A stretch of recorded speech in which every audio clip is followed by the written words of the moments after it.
চালাকি আমরা বুঝি, আমরা এখনো নিয়মতান্ত্রিক আন্দোলনে আছি, সোজা আঙ্গুলে যদি ঘি না ওঠে আঙ্গুল বাঁকা করব, ঘি আমাদের লাগবেই, এই আনকোট। মানে এই হচ্ছে তার বক্তব্য। আমি আসলে আপনার কাছ থেকে একটু ব্যাখ্যা জানতে চাই যে আপনারা চালাকি শুরু করেছেন, কারা আসলে চালাকি শুরু করেছে? রূপক অর্থে নিশ্চয়ই সোজা আঙ্গুলে ঘি বলছেন, ঘি বলতে তিনি কি বোঝাচ্ছেন যে ঘি আমাদের লাগবেই, আর ঘি না পেলে আঙ্গুল কিভাবে বাঁকা করবেন? আঙ্গুল বাঁকা মানেও কি? ধন্যবাদ শারমিন চৌধুরী আপা, আমাকে আজকে আপনার অনুষ্ঠানে আমন্ত্রণ জানানোর জন্য। আপনার মাধ্যমে দর্শকদের শুভেচ্ছা জানিয়ে শুরু করছি। আপনি যে প্রশ্নটা করেছেন, আমি শুরুতেই বলে নিতে চাই যে বাংলাদেশ জামাত ইসলামী একটি নিয়মতান্ত্রিক রাজনৈতিক দল, গণতন্ত্রে বিশ্বাসী একটি রাজনৈতিক দল, এবং নিয়মতান্ত্রিক এবং গণতান্ত্রিক উপায়ে বাংলাদেশ জামাত ইসলামী দীর্ঘদিন 1941 সালে জামাত ইসলামীর প্রতিষ্ঠা লগ্ন থেকেই রাজনীতি করে আসছে। বাংলাদেশ স্বাধীন হওয়ার পরে 1979 সাল থেকে বাংলাদেশের এই ভূখণ্ডে বাংলাদেশ জামাত ইসলামী নিয়মতান্ত্রিক উপায়ে আন্দোলন করে আসছে, সংগ্রাম করে আসছে। 1979 সালের পর থেকে প্রতিটি গণতান্ত্রিক আন্দোলনেই বাংলাদেশ জামাত ইসলামী অংশগ্রহণ করেছে। 1990 সালে স্বৈরাচার এরশাদ বিরোধী যে আন্দোলন হয়েছে, যেটা 87 সালে শুরু হয়েছিল, এবং বাংলাদেশ জামাত ইসলামীর তৎকালীন 10 জন সংসদ সদস্যের সংসদ থেকে পদত্যাগের মাধ্যমেই সে আন্দোলন কিন্তু সূচিত হয়েছিল। দীর্ঘদিন আন্দোলনের পরে স্বৈরাচার এরশাদ সরকারের পতন হয়েছে। এরপরে কেয়ারটেকার সরকার ব্যবস্থার দাবিতে 1900 মোটামুটি 93, 94, 95 সাল পুরাটাই বাংলাদেশ জামাত ইসলামী কেয়ারটেকার সরকারের বহালের জন্য আন্দোলন করেছে, এবং সর্বশেষ 96 সালে সেটা সংবিধানে সংযুক্ত হয়েছে। এর বাইরেও শেখ হাসিনার নেতৃত্বে তদানীন্তন যে সরকার ছিল 1996 থেকে 2001 সাল পর্যন্ত, সেই সরকারের অগণতান্ত্রিক অবস্থা এবং বিভিন্ন দাবি দাওয়াতেও যে বাংলাদেশ জামাত ইসলামী শরিক ছিল। এবং সর্বশেষ আমরা যদি দেখি যে ফ্যাসিবাদ বিরোধী আন্দোলন দীর্ঘ 15 বছর, 2008 সাল থেকে শুরু করে 2024 সাল পর্যন্ত, সেই সংগ্রামেও বাংলাদেশ জামাত ইসলামী নিয়মতান্ত্রিক পদ্ধতিতে অংশগ্রহণ করেছে। এখন যেটা আমাদের সামনে, খুব শীঘ্রই একটা সুষ্ঠু এবং নিরপেক্ষ নির্বাচন অনুষ্ঠিত হতে যাচ্ছে। আমরা আশা করছি ফেব্রুয়ারি মাসে সেই নির্বাচনটি অনুষ্ঠিত হবে। কিন্তু সেই নির্বাচন শুধু নামকাওয়াস্তে নির্বাচনের জন্য নির্বাচন হলে তো সেটা গ্রহণযোগ্য হবে না। নির্বাচনের কিছু পূর্বশর্ত রয়েছে। লেভেল প্লেইং ফিল্ড অত্যন্ত জরুরি। এজন্য বাংলাদেশ জামাত ইসলামীর পক্ষ থেকে 5 দফার দাবিতে আন্দোলন সংগ্রাম চলছে। শুধু জামাত ইসলামী না, সমমনা আরও 8টি দল মিলে বাংলাদেশ জামাত ইসলামী সহ সেই 8টি দল নিয়মতান্ত্রিক উপায়ে 5 দফার ভিত্তিতে, 5 দফার দাবিতে আন্দোলন করছে। এবং প্রথম দফা হলো যে জুলাই সনদ, যেটা যে যখন জুলাই ডক্টর সনদে মোহাম্মদ পাঁচ সবগুলো। দফা দাবিগুলো সম্পর্কে নিশ্চয়ই আপনি আরেকটু বলবেন, কিন্তু প্রথমে যদি এটা একটু স্পর্শ করেন, যেটি আমি আসলে যেই বিষয়ে আমি জিজ্ঞাসা করছিলাম, তারপরে আমরা একে একে যদি একটু আসি যে আপনারা চালাকি শুরু করেছেন বলতে আপনারা মানে জামাত ইসলাম কাদেরকে চালাকি করছেন বলে বলছেন? আপনিও নিয়মতান্ত্রিক আন্দোলনের কথা বলছিলেন। ঘি না পেলে কিভাবে আপনারা অনিয়মতান্ত্রিক বা নিয়মতান্ত্রিক আন্দোলন এখনও করছেন? আঙ্গুল বাঁকা করা মানেটা কি সেটা একটু যদি আগে বুঝিয়ে বলেন, জি জি, তারপরে অবশ্যই আমি সেদিকেই মানে যাচ্ছিলাম। আরও তো আছে। জি, জি। হুম, আমি সেদিকেই যাচ্ছিলাম। সো এই যে দাবি, পাঁচ পাঁচ দফা দাবি, 5 দফা দাবি নিয়ে যদি আমরা পরে আলোচনা করি, আলোচনা পরে করব।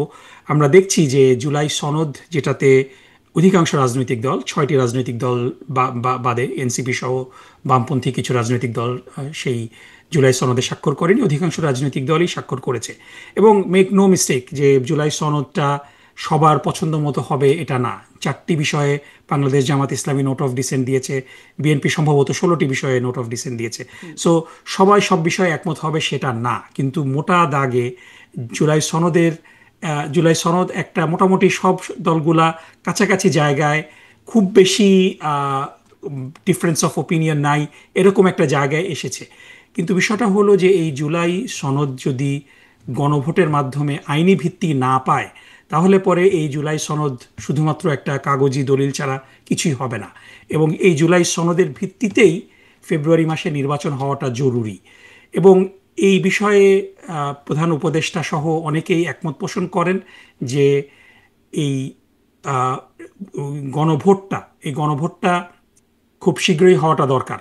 কিন্তু এই সরকারের মধ্যেই কিছু উপদেষ্টা খুব নেক্কারজনকভাবে একটি দলকে প্রধান খুব উপদেষ্টা সহ একমত খুব মানে প্রধান উপদেষ্টা পরিষ্কারভাবে একমত সহযোগিতা পোষণ করেন করছেন। মানে শীঘ্রই হওয়া দরকার মানে কি, মানে শীঘ্রই বলতে কি বোঝাচ্ছেন আপনি, যে প্রধান উপদেষ্টাও একমত পোষণ করেন যাতে?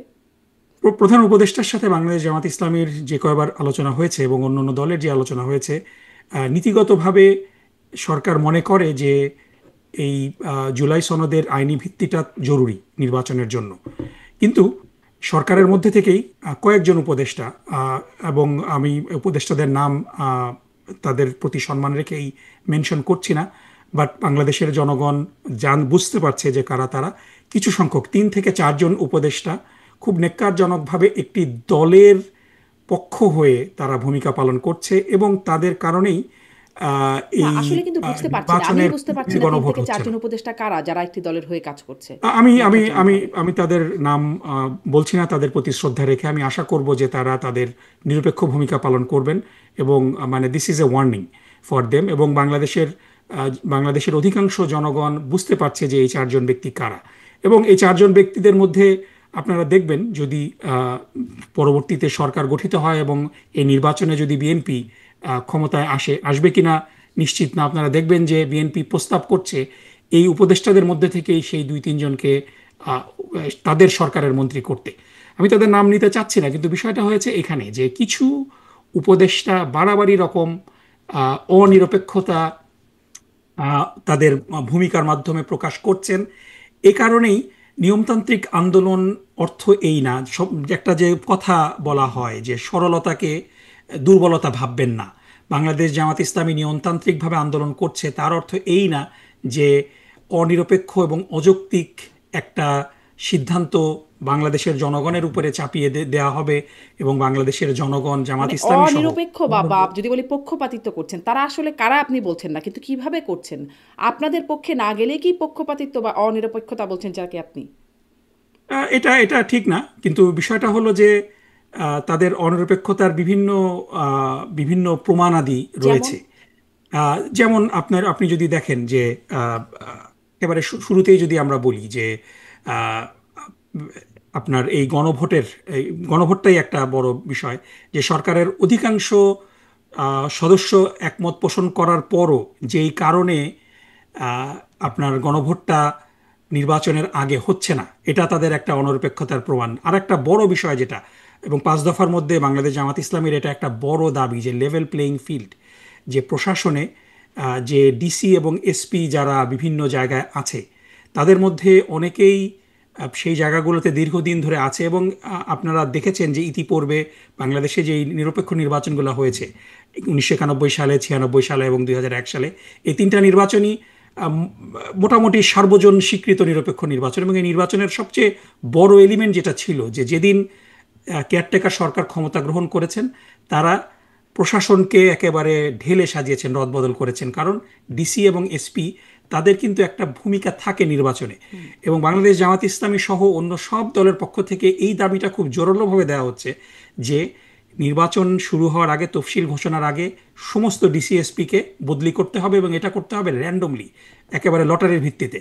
আমি চট্টগ্রাম ডিসি কিংবা খুলনার ডিসি যে আছেন তাকে সেই জায়গায় রাখবো, কিংবা আমি যাকে পছন্দ করি যে আমাকে অমুক এলাকায় হেল্প করতে পারবে তার ব্যাপারে আমরা তদবির করব, এটা করতে দেওয়া হবে না। সো এই লেভেল প্লেইং ফিল্ড এবং এই প্রশাসনের রদবদলটাকেও কিছু কিছু উপদেষ্টা খুব নেক্কারজনকভাবে এ ব্যাপারে রোড ব্লক তৈরি করছেন, এটাও আর একটা বড় বিষয়। সো এই এই জিনিসগুলো যদি তো চলতে এটা থাকে তো আপনারা নাকি তাহলে তো ভাগাভাগি করে নিরপেক্ষ নিয়েছেন, নির্বাচন আপনারা সম্ভব এবং হবে না। এবং এবং বিএনপি বিএনপি আমাদের এবং জামাত ভাগাভাগি করে নিয়েছেন ডিসিএসপিদের এবং বিশ্ববিদ্যালয় প্রশাসন, এটা তো একজন উপদেষ্টাই বলেছেন এবং না, চোখের এখন সামনে এটা হয়েছে, তার উপদেষ্টার চোখের সামনে।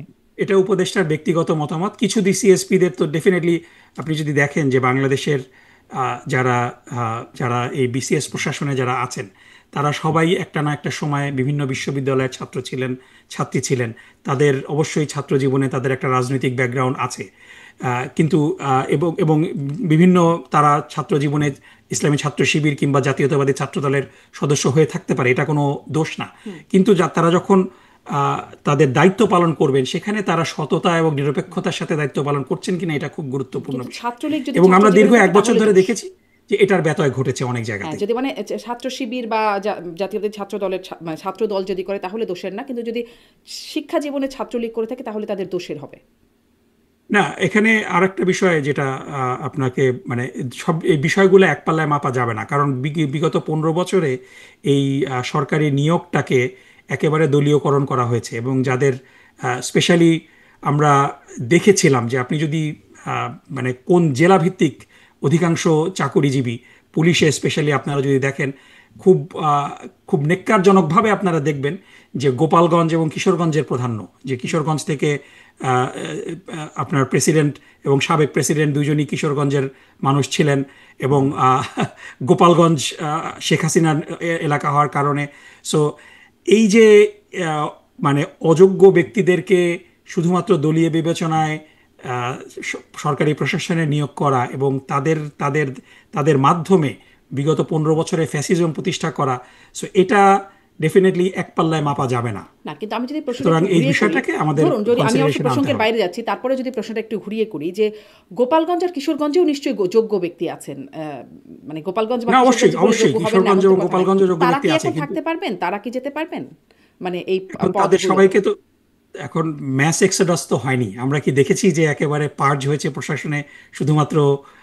সো বেসিক্যালি যারা একেবারে মানে চিহ্নিত, ছাত্রলীগ করাদের পুলিশ থেকে বাদ দেওয়া হয়েছে, ওই যে নিয়োগ যখন হচ্ছিল তখন তাদেরকে বাদ কিছু দেওয়া হয়েছে কিছু ঘটনা ব্যক্তিদের বাদ ঘটেছে। দেওয়া হয়েছে কারণ তাদের মধ্যে অনেকেই বিগত 15 বছর এবং স্পেশালি এই জুলাই আন্দোলনের সময় তাদের ভূমিকার কারণে। সো এবং আপনার আমি দর্শকদের সাথে আবারও শেয়ার করি যে বাংলাদেশ ছাত্রলীগের কার্যক্রম বাংলাদেশে নিষিদ্ধ ঘোষণা করা হয়েছে। সো নিষিদ্ধ ঘোষিত সংগঠন এবং যে সংগঠনগুলো প্রকাশ্য রাজনীতি করছে তাদেরকে তো এক এক পাল্লায় মাপার সুযোগ মনে হয় নেই। আচ্ছা, আচ্ছা, আবার তাহলে পুরনো প্রশ্নেই আসি, আসলে যেটা আসলে আজকের মূল প্রসঙ্গ। ওই চালাকি কারা করছেন, সেই উপদেষ্টারা নাকি? মানে কারা চালাকি করছেন এটা আমি এখনো বুঝতে পারলাম না। আর জি জি, ঘিটা কি, চালাকি তারাই ঘি করছেন, কি, সেই ঘি কি উপদেষ্টারাই লাগবে, চালাকি মানে ঘি করছেন। আমাদের লাগবেই, সেই ঘি জিনিসটা কি আসলে রূপ করতে বলছেন? সেই আর আঙ্গুল বাঁকা। এগেন জি, মানে এখানে এখানে লিটারালি সবকিছু নিলে তো মুশকিল, কারণ এজন্যই রাজনৈতিক এজন্যই আমি নেতারা রূপকথা, আমি বুঝতেই পারছি রূপকথা হয়েছে, আপনারা না, কি মিন রাজনৈতিক করছেন? নেতারা যখন বক্তব্য রাখেন সেই বক্তব্যে তারা উপমা ব্যবহার করেন। সো এখানে মূল বিষয়টা হলো যে দাবি আদায় করা, এবং সেই দাবিটা হলো যে 5 দফা দাবির কথা বারবার বাংলাদেশ জামাত আচ্ছা, ইসলামী বলে আসছে। সেই দাবিগুলো আদায় করার জন্য আমরা নিয়মতান্ত্রিক উপায়ে শান্তিপূর্ণভাবে আমরা আন্দোলন করছি, কিন্তু এই দাবি যদি মানা না হয় তাহলে পরে এই দাবিটা এই আন্দোলনটা আরো শক্তিশালী আন্দোলন হবে। সো এটাই সেটা নিয়মতান্ত্রিক হবে না, মানে আঙ্গুল বাঁকা হবে যখন? নিয়মতান্ত্রিক। নিয়মতান্ত্রিক মানেই যে সবসময় যে আপনার নিয়মতান্ত্রিক এবং অনিয়মতান্ত্রিক এই বিষয়টা সবগুলাই নিয়মতান্ত্রিক। আমরা যদি বিভিন্ন আন্দোলনগুলার আহ, আহ, ইতিহাস দেখি, আপনার সিম্পল শান্তিপূর্ণ আন্দোলনে আপনি মার্চ করে গেলেন, আহ, স্মারকলিপি দিলেন, এটাতে অনেক সময় টনক নড়ে না। সো এজন্য আপনার মানে এখানে দেয়ার আর স্কেলস। আপনি অল্প কিছু লোক নিয়ে আন্দোলন করছেন, আপনি আপনার সমস্ত জনশক্তিকে ময়দানে নামাচ্ছেন না। সো যখন মানে এখানে অনিয়মতান্ত্রিক না, সবই নিয়মতান্ত্রিক, কিন্তু কঠিন আন্দোলনের অর্থ হলো যে আপনি লক্ষ লক্ষ লোককে নিয়ে আপনি আহ, যমুনা ঘেরাও করতে যাবেন। সো সেটা কঠিনতম আন্দোলন, এবং এটার অর্থ এই যে আপনার দাবি আদায়ের জন্য আপনি স্টিল নিয়মতান্ত্রিকভাবেই কাজ করবেন, কিন্তু আপনি ইন্টেন্সিটিটা বাড়িয়ে দেবেন। জি, সেটা কি আপনারা 11 তারিখে সেরকম কিছুই করবেন? মানে আমরা দেখছি যে না, 11 তারিখে তো মিয়া গোলাম বিক্ষোভের পরোয়ার বলছেন যে আয়োজন। ঢাকার চিত্র বদলে দেবেন, মানে 5 দফা দাবি এই যদি না মানা হয় তাহলে। না, অবশ্যই বাংলাদেশ জামাত ইসলামী তো ইজ কেপেবল। বাংলাদেশে ঢাকা শহরে লক্ষ লক্ষ লোকের সমাগম করানো তো বাংলাদেশ জামাত ইসলামের জন্য খুব কঠিন বিষয় না। লেটস ওয়েট অ্যান্ড সি কি আচ্ছা, হয়। আচ্ছা, তার মানে এরকম একটা আভাস আছে যে লক্ষ লক্ষ লোক সমাগম হতে পারে 11 তারিখে, কারণ 11 তারিখে উল্লেখ করে বলছেন যে যদি দাবি আদায় না হয়, 5 দফা দাবি মানা না হয়, তাহলে ঢাকার চিত্র বদলে দেবেন। না, ডেফিনেটলি আপনার 11 লক্ষ আপনার বাংলাদেশ, আপনি যদি দেখেন যে বিগত দিনগুলোতে গত 4-5 দিনে বাংলাদেশ জামাত ইসলামীর যে সমস্ত প্রার্থী ঢাকা শহরে নির্বাচন করছেন তারা কিন্তু ব্যাপক শোডাউন করেছেন। সো ওই ওই জনশক্তিগুলাই যদি যারা শোডাউন করছেন তাদেরকে যদি আপনি এক জায়গায় আনেন, তখন সেখানে তো লক্ষাধিকের জি, উপরেই লোক হয়ে মানে যাবে। আপনাদের সো এটা সক্ষমতা আছে, সেটি সেটি আপনি বলছেন। হ্যাঁ, তার মানে ওরকম কিছু একটা আশা বা আশঙ্কা করতে পারে লেটস ঢাকাবাসী। Let's wait and see, let's not জি, পুল দ্য ট্রিগার মানে বিফোর ওই it let's wait and see বলতে 11 তারিখের কথা তো বলেই দিচ্ছেন মিয়া গোলাম পরোয়ার এখন। এবং এই 11 তারিখের মধ্যে 5 দফা দাবি যে মানা যাবে না, সেটা অনেকটা বোঝাও যায় যে 5 দফা তো অনেক কিছু আছে, সেই এত কিছু মানবে কিভাবে 11 তারিখের মধ্যে? না, এখানে একটু বলে নেই যে 5 দফা দাবির আপনি একটা রাজনৈতিক দল হিসাবে আপনি তো দাবি করতেই পারেন অনেক কিছু, এখন আপনার দাবি, আপনার 5 দফা দাবির সবগুলা দাবি মানা হবে এবং না মানলে আমরা নির্বাচন করব না, কিংবা না মানলে আমরা কোনো কথাই শুনবো না, বিষয়টা এরকম না। আপনি 5টা দাবি করেছেন, 5টা দাবির মধ্যে তো এবং 5টা দাবির মধ্যে সবগুলো দাবি যে বাংলাদেশ জামাত ইসলামী মনে করে যৌক্তিক। এখন সরকার যদি এই দাবিগুলোর মধ্যে সবগুলাকেই অযৌক্তিক বলে, fine, they have to say that, এখানে চালাকি করার কোনো সুযোগ নেই। সুতরাং it's it's it's about a conversation. সুতরাং আপনার এই দাবিগুলোর মধ্যে যদি সরকার কোনো একটা দাবিকে যৌক্তিক মনে করেন এবং একাধিক দাবিকে যৌক্তিক মনে করেন, তাহলে পরে এটার একটা টাইম লাইন তারা দিতে পারেন যে এই সময়ের মধ্যে আমরা দাবিগুলা মানব। কিন্তু এগুলা নিয়ে কিছু কালক্ষেপণ করা হচ্ছে, কিছু চালাকিও করা হচ্ছে। সো এই বিষয়টা ইটস নট এক্সপেক্টেড এবং ইটস নট কুল। মানে ধরেন 5 দফা দাবি কি? পিয়ার, 2 কক্ষে পিয়ার নিশ্চিত করতে হবে। আপনারা বলছেন লেভেল প্লেইং ফিল্ড, বিচার, এই বিষয়ে দৃশ্যমান বিচার হতে হবে এবং জাতীয় পার্টি সহ 14 দল তাদের কর্মসূচি বা কার্যকলাপ নিষিদ্ধ করতে হবে। এগুলো সব 11 তারিখের মধ্যে, মানে এগুলো কিভাবে 11 তারিখের মধ্যে করবে? না না, এখন এটা বিষয়টা হলো যে প্রথম দফা দাবি যেটা, মানে 5 দফা দাবির মধ্যে 1 নম্বর দাবিটা হলো জুলাই সনদের ভিত্তিতে আগামী ফেব্রুয়ারিতে নির্বাচনের আয়োজন করা। এবং এই জুলাই সনদের ভিত্তিতে নির্বাচন আয়োজন, এবং এই দাবির সাথে বাংলাদেশের অধিকাংশ জনগণ একমত পোষণ করে। সো এই জুলাই সনদের ভিত্তিতে জাতীয় নির্বাচন করার জন্যই তো আপনাকে গণভোটটা নির্বাচনের আগে করতে হবে, তা না হলে আপনি কিসের ভিত্তিতে নির্বাচন করবেন? সুতরাং এই বিষয়টার ব্যাপারে একটা সিদ্ধান্ত সরকারের পক্ষ থেকে তো আসতেই পারে। আর বাকি 2 নম্বর যে দাবি, সেটা হলো উভয় কক্ষে পিআর। এর মধ্যে অলরেডি হাফ অ্যাচিভড। দ্বিতীয় দফার যেই অর্ধেক অংশ, উচ্চকক্ষে পিআর অলরেডি জুলাই সনদের মধ্যে অন্তর্ভুক্ত হয়েছে। নিম্নকক্ষে পিআর হয়তো এই নির্বাচনে হবে না, কিন্তু just because something is not gonna happen, আপনি তো you can not give up your passion, দাবি তো জানাতেই পারে। 3 নম্বরটা খুবই গুরুত্বপূর্ণ, সেটা হলো অবাধ এবং সুষ্ঠু গ্রহণযোগ্য নির্বাচনের লক্ষ্যে লেভেল প্লেইং ফিল্ড নিশ্চিত করা। এবং এটা নিশ্চিত করার একটা বড় উপায় হলো যে সমস্ত প্রশাসন ডিসিএসপিকে শাফল করা এবং এটা র্যান্ডম লটারির ভিত্তিতে নিয়োগ করা, কেউ যেন চুজ করে কোনো এলাকায় ডিসিএসপি নিয়োগ না দিতে পারে। 4 নম্বর হলো যে ফ্যাসিস্ট সরকারের সকল জুলুম, নির্যাতন, গণহত্যা ও দুর্নীতির দৃশ্যমান বিচার করা। এবং 5 নম্বর দাবি হলো যে স্বৈরাচারের দোসর যারা ছিল, জাতীয় পার্টি সহ 14 দল, তাদের কার্যক্রম নিষিদ্ধ করা। সো আপনার 5টা দাবির সবগুলা দাবি একদিনে পূরণ হবে সেটা না, কিন্তু প্রথম দফাটা, দ্যাট ইজ ভেরি ইম্পর্টেন্ট। এবং এই প্রথম দফা দাবিটার ব্যাপারে একটা টাইম লাইন, কারণ ফেব্রুয়ারি ঘনিয়ে আসছে, আমাদের নির্বাচনের 100 দিনেরও কম সময় আছে। এবং ফেব্রুয়ারিতে নির্বাচন জামাত ইসলামীর একটা বড় দাবি, কিন্তু সেই নির্বাচনই তো আপনি কোনো আইনি ভিত্তিতে করতে পারবেন না যদি আপনার একটা গণভোট, সেটা জুলাই সনদের বৈধতার জন্য একটা যদি আইনি ভিত্তির জন্য গণভোটটা যদি না হয়। হোয়াট ইফ, আমি হাইপোথেটিক্যালি বলছি যে আপনি বিএনপি যে প্রস্তাব করছে যে আপনি একই দিনে গণভোট এবং জাতীয় নির্বাচন করবেন, এটার অনেকগুলো লজিস্টিক্যাল সমস্যা আছে। সেটা হলো যে মানুষ শুধু মার্কাতে ভোট দিয়ে চলে আসবে, সেকেন্ড পেজ হয়তো অনেকে খেয়ালই করবে না। সো এটার সাথে মানুষ ইউজ টু না।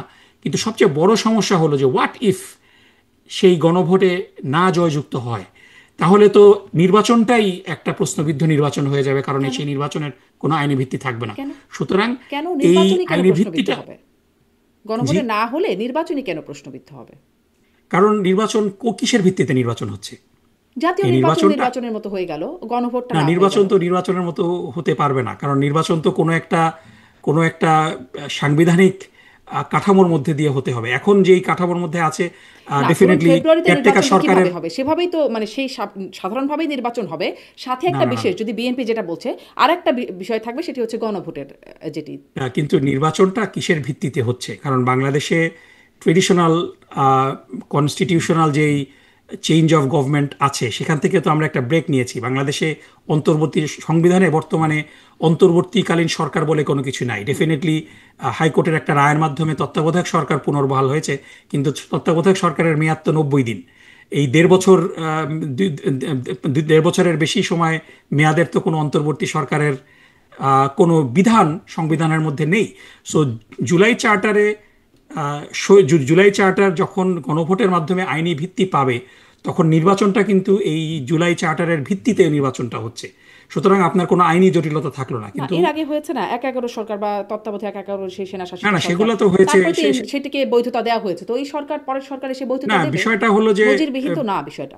১/১১ সময় তো কেয়ারটেকার সরকারের বিধান সংবিধানে সংযুক্ত ছিল এবং সেটি তো সে ৩ সময় মাসের মার্শাল ল সংবিধানে ছিল, তারপর সেটি তো বছর ১৮ মাস হয়ে গেল, পার হয়ে যাচ্ছে, তারপরে নির্বাচন হলো ২ বছর। না, এটা তো একটা সাংবিধানিক জটিলতা তৈরি করেছিল, কিন্তু এবার আমরা সেই জটিলতার মধ্যে যেতে চাচ্ছি না। আমরা গণভোটও তো একটা সংবিধানে আইনি নাই আমাদের, সেটাও বা কি করে জি করবেন? মানে সংবিধানই যদি আপনারা বলছেন যে সেটার স্বার্থে, তাহলে সংবিধানে তো গণভোটও না, নাই। বিষয়টা হলো যে এখানে আরো আপনার মানে আইনি বৈধতার, নির্বাচনের আইনি বৈধতার একটা একটা বিষয় রয়েছে। দ্বিতীয় বিষয় হলো যে এখানে এমন কিছু বিষয় আছে, যেমন অলমোস্ট 14টা বিষয়ে বিএনপি নোট অফ ডিসেন্ট দিয়েছে। সো নোট অফ ডিসেন্ট দেওয়ার অর্থ হলো যে আমরা এটা চাই না। সুতরাং তারা যখন ক্ষমতায় আসবে তখন কিন্তু ওই বিষয়গুলোকে তারা they will not be interested. এর আগেও আমাদের যদি অভিজ্ঞতাগুলো আমরা দেখি যে ১৯৯০ সালে স্বৈরাচার বিরোধী আন্দোলনের পরে ৩ জোটের রূপরেখার কথা আপনার মনে আছে। সেই ৩ জোটের রূপরেখাতে কেয়ারটেকার সরকার অন্তর্ভুক্তি একটা বড় দাবি ছিল, বিচার বিভাগিক পৃথকীকরণের একটা দাবি ছিল, সাথে সাথে যে বিশেষ ক্ষমতা আইন বাতিলের একটা দাবি ছিল, যেটার কারণে যে কোনো ব্যক্তিকে হ্যারাস করা যায়। আজ পর্যন্ত কিন্তু সেই বিচার বিভাগ পৃথকীকরণ হয়নি। আহ, সেই বিশেষ নিরাপত্তা আইন কিন্তু এখনো বাতিল হয়নি, বহাল তবিয়তে আছে। এবং আপনি জানেন যে কেয়ারটেকার সরকারের আন্দোলনের জন্য সেই আঙ্গুল কিন্তু বাঁকা করা লেগেছে। সোজা আঙ্গুলে কিন্তু কেয়ারটেকার সরকারের দাবিও কিন্তু পালন সংবিধানে অন্তর্ভুক্ত করা যায়নি। সেই একটা মানে একটা কি বলা যায় যে একটা একটা আহ, অনিয়মতান্ত্রিক একটা নির্বাচন হলো। সেই নির্বাচন খুব অল্পস্থায়ী হলো।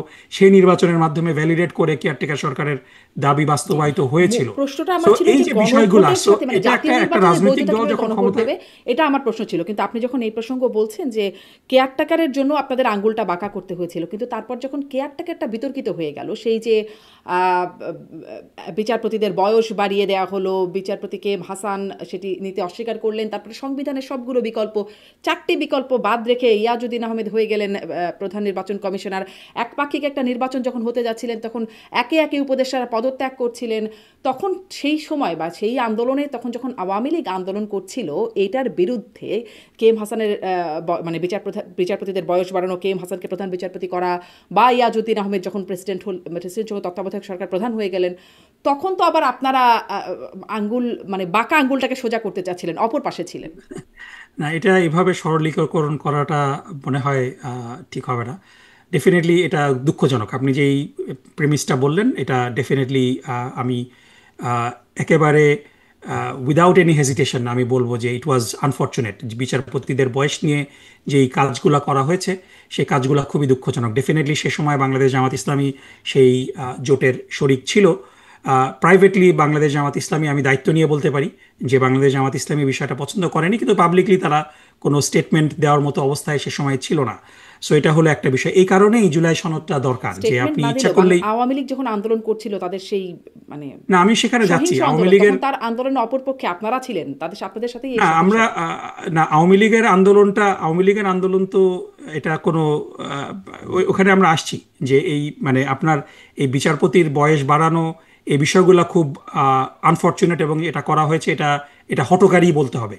কিন্তু আওয়ামী লীগ কিন্তু, আপনি যদি বলেন যে আওয়ামী লীগের আওয়ামী লীগের আন্দোলনের প্রেক্ষাপট আপনি জানেন যে 2006 সালের 28শে অক্টোবর সরকারের যেই শেষ দিন ছিল, সেখানে একেবারে সাপের মতো মানুষকে যে পিটিয়ে রাস্তার উপরে 28শে অক্টোবর হত্যা করেছিল, সেই মানে ফ্যাসিবাদের সূচনা কিন্তু 28শে অক্টোবর 2006 সালেই। এবং মানে ডেফিনেটলি এই এই এই বিষয়টাকে ওসিলা করে আওয়ামী লীগ 111-এর ক্ষেত্রটাই প্রস্তুত করেছিল with prescription of different foreign government. এটা পরবর্তীতে আমরা দেখেছি যে বিভিন্ন রাজনৈতিক ব্যক্তি যারা আমাদের পার্শ্ববর্তী দেশের প্রেসিডেন্ট ছিলেন, তাদের যেই বায়োগ্রাফি, সেখানে কিন্তু তারা বলেছেন। সো এটাকে ওইভাবে নিয়মতান্ত্রিক আন্দোলন বলে সরলীকরণ করা হবে না। এবং এখানে আমি আরেকটু বলে রাখি যে সেই সময় যে পুরা জাতির সামনে একটা প্রতারণা করা হয়েছিল 2 মহাসচিবের সংলাপের নামে। আব্দুল জলিল এবং মান্নান ভূঁইয়া দুইজন পুরা জাতির সাথে তামাশা করেছেন তারা, এবং এটা নিয়েও কিন্তু তারা পরবর্তীতে বলেছেন যে তারা আসলে কোনো কথাবার্তাই বলেননি, তারা নিজেরা খোশ গল্প করেছেন, কিন্তু জাতিকে বুঝিয়েছেন যে তারা খুব সিরিয়াস বিষয়ে কথা বলছেন। এবং পরবর্তীতে মান্নান ভূঁইয়া কিন্তু বিএনপিকেও ওন করেনি, বিএনপি থেকে পদত্যাগ করে তিনি অন্য একটা রাজনৈতিক দল করেছেন। সো এটা আমাদের জন্য দুর্ভাগ্যজনক যে এরকম ব্যক্তিরা দায়িত্বপ্রাপ্ত হয়ে দেশকে সংকটের মুখে ফেলেছেন, এবং এই সংকটের জন্যই পুরা দেশকে গত 2006 থেকে শুরু করে 2025 সাল পর্যন্ত, 2024 সালের 5ই আগস্ট পর্যন্ত পুরা জাতি একটা চরম মূল্য দিয়েছে। সেই হাজার সংকটের হাজার কারণে মানুষ। যে পেছনে যে সংকটের পেছনে যে কারণটা আপনিও অ্যাগ্রি করছিলেন, আপনারা কি নিজেদেরকে দোষী মনে করেন তার জন্য? মানে সেখানে আপনারাও সেই সময় সরকারের সঙ্গী ছিলেন বা জোট সঙ্গী না, ছিলেন? ডেফিনেটলি আমাদের আমাদের আমাদের আমাদের রাজনৈতিক কার্যক্রম যদি আমরা দেখি দীর্ঘদিন ধরে, ডেফিনেটলি রাজনৈতিক সিদ্ধান্ত তো ভুল ত্রুটির ঊর্ধ্বে কেউই না, জি। তাই না? সো আমাদের আমাদের রাজনৈতিক ভুল তো হতেই পারে। আচ্ছা, এবং সেটি রাজনৈতিক ভুল। ডেফিনেটলি অবশ্যই এই আমি বিষয়টা যেটা আমার আপনাকে আরেকটি অনুষ্ঠানে জামাতের আমিরও আমি বলেছেন যে এখানে নিশ্চয়ই ভুল স্বীকার করেছিলেন হ্যাঁ, তিনি। ডেফিনেটলি। অতএব এবং এখানে এটা আমি এখানে আমি আর না যদি যাই, আমি কিন্তু ওই যে আরেকটু ওই বিষয়টা আমরা স্বামীনাপা আসলে কয়েকটা সুনির্দিষ্ট বিষয় আসতে এক চাচ্ছিলাম। মিনিট একটু যদি জি, সময় শেষ নেই, যে করেন। আমি ডেফিনেটলি এখানে দায়িত্ব নিয়ে বলতে পারি যে এই বিষয়টা, যে বিচারপতিদের বয়স নিয়ে বয়স বাড়ানোর ব্যাপারে বাংলাদেশ জামাত ইসলামীর পক্ষ থেকে বিএনপির বেগম খালেদা জিয়ার কাছে এই ব্যাপারে বারবার পরামর্শ দেওয়া হয়েছিল যে এটা ইট will B A problem. So but আমি সাথে সাথে এটাও বলবো যে বাংলাদেশ জামাত ইসলামের পাবলিক কিছু স্টেটমেন্ট আসা উচিত ছিল, বা যেটা প্রেসিডেন্ট তখন আমরা ক্ষমতা দেখিনি। নিয়ে সো নেওয়া, ইট তত্ত্বাবধায়ক কুড হ্যাভ সরকারের বিন প্রধান বেটার। হওয়া, এই বিষয়টাও তখন হয়েছিল আপনাদের সেই সময়টিতেই। যাই হোক, আমি আসলে প্রশ্ন করছিলাম যে গণভোট কিভাবে জাতীয় নির্বাচনকে বৈধতা দেবে, আর গণভোট ছাড়া কেন জাতীয় নির্বাচন বৈধতা পাবে না? সাংবিধানিক বৈধতার কথা আপনি বলছেন, গণভোটই যেখানে সংবিধানে নাই। না না, গণভোট সংবিধানে নেই বিষয়টা তো এরকম না। বাংলাদেশে ইতিপূর্বে আমরা দেখেছি যে গণভোট, এবং সবচেয়ে বড় কথা হলো এখানে যে আমরা যদি গণভোটের ইতিহাসগুলা দেখি, যে বাংলাদেশে ইতিপূর্বে যে গণভোটগুলা হয়েছে সেই গণভোটগুলা কিন্তু একেবারে 2-3 মাস সময় নিয়ে যে হয়েছে সেটা না। বাংলাদেশ সংবিধানের দুইটা ধারা, 142A এবং 150, এই দুইটা ধারাতেই কিন্তু গণভোটের বিষয়টা আছে। এবং তার আগে একটা সরকারি প্রজ্ঞাপন দেওয়ার প্রয়োজন হয়, যে 1977 সালের 30শে মে যে প্রথম বাংলাদেশে গণভোট হয়েছিল, এবং এটা সামরিক শাসনের আন্ডারে। তারপরে 1980-র দশকে এরশাদ সরকারের প্রস্তাবিত গণভোট, যেটা বাস্তবায়ন হয়নি। 1990-91-তে গণতন্ত্র পুনঃপ্রতিষ্ঠার আন্দোলন বিষয়ে গণভোট হয়েছে। তারপরে সো এই যে আমরা গণভোটে 4টা গণভোট যে আমাদের হয়েছে, প্রত্যেকটা গণভোটের আমরা যদি টাইম লাইন দেখি, যে ম্যাক্সিমাম টাইম লাইন ছিল 28 দিন এবং মানে মিনিমাম টাইম লাইন ছিল 14 দিন। সুতরাং মানে গণভোটের কারণে জাতীয় নির্বাচন পিছাতে হবে, পেছানো মানে জাতীয় নির্বাচন দেরি হয়ে যাবে, ঝুঁকির মধ্যে আপনি পড়বে, যদি সময়ের বিষয়টা কথা কিন্তু বলেন এটা না, তাহলে আমি বরং একটু এটাও উল্টা। বুঝতে গণভোট চাই। না হলে আপনি জাতীয় নির্বাচনকে প্রশ্নবিদ্ধ করে ফেলছেন, জি। এবং মানে জুলাই সনদ বাস্তবায়নটাকে আপনি মানে এটা একটা হুমকির মুখে ফেলে দিচ্ছেন। জি, গণভোট না হলে জাতীয় নির্বাচন কিভাবে প্রশ্নবিদ্ধ সেটা আমি খুব স্পষ্ট হচ্ছি না, কিন্তু এটা একটু জিজ্ঞাসা করতে চাই। সময়সীমার কথা আপনি যে বলছেন, আপনারা বলছেন নভেম্বরের মধ্যেই হতে হবে, নভেম্বরে তো এখনো চলছে আর কি। এই গণভোটের বিষয়বস্তু 48টা দফা, সেটি নিয়ে আপনারা প্রচারণাও তো চালাচ্ছেন না। মানুষ কি বুঝবে?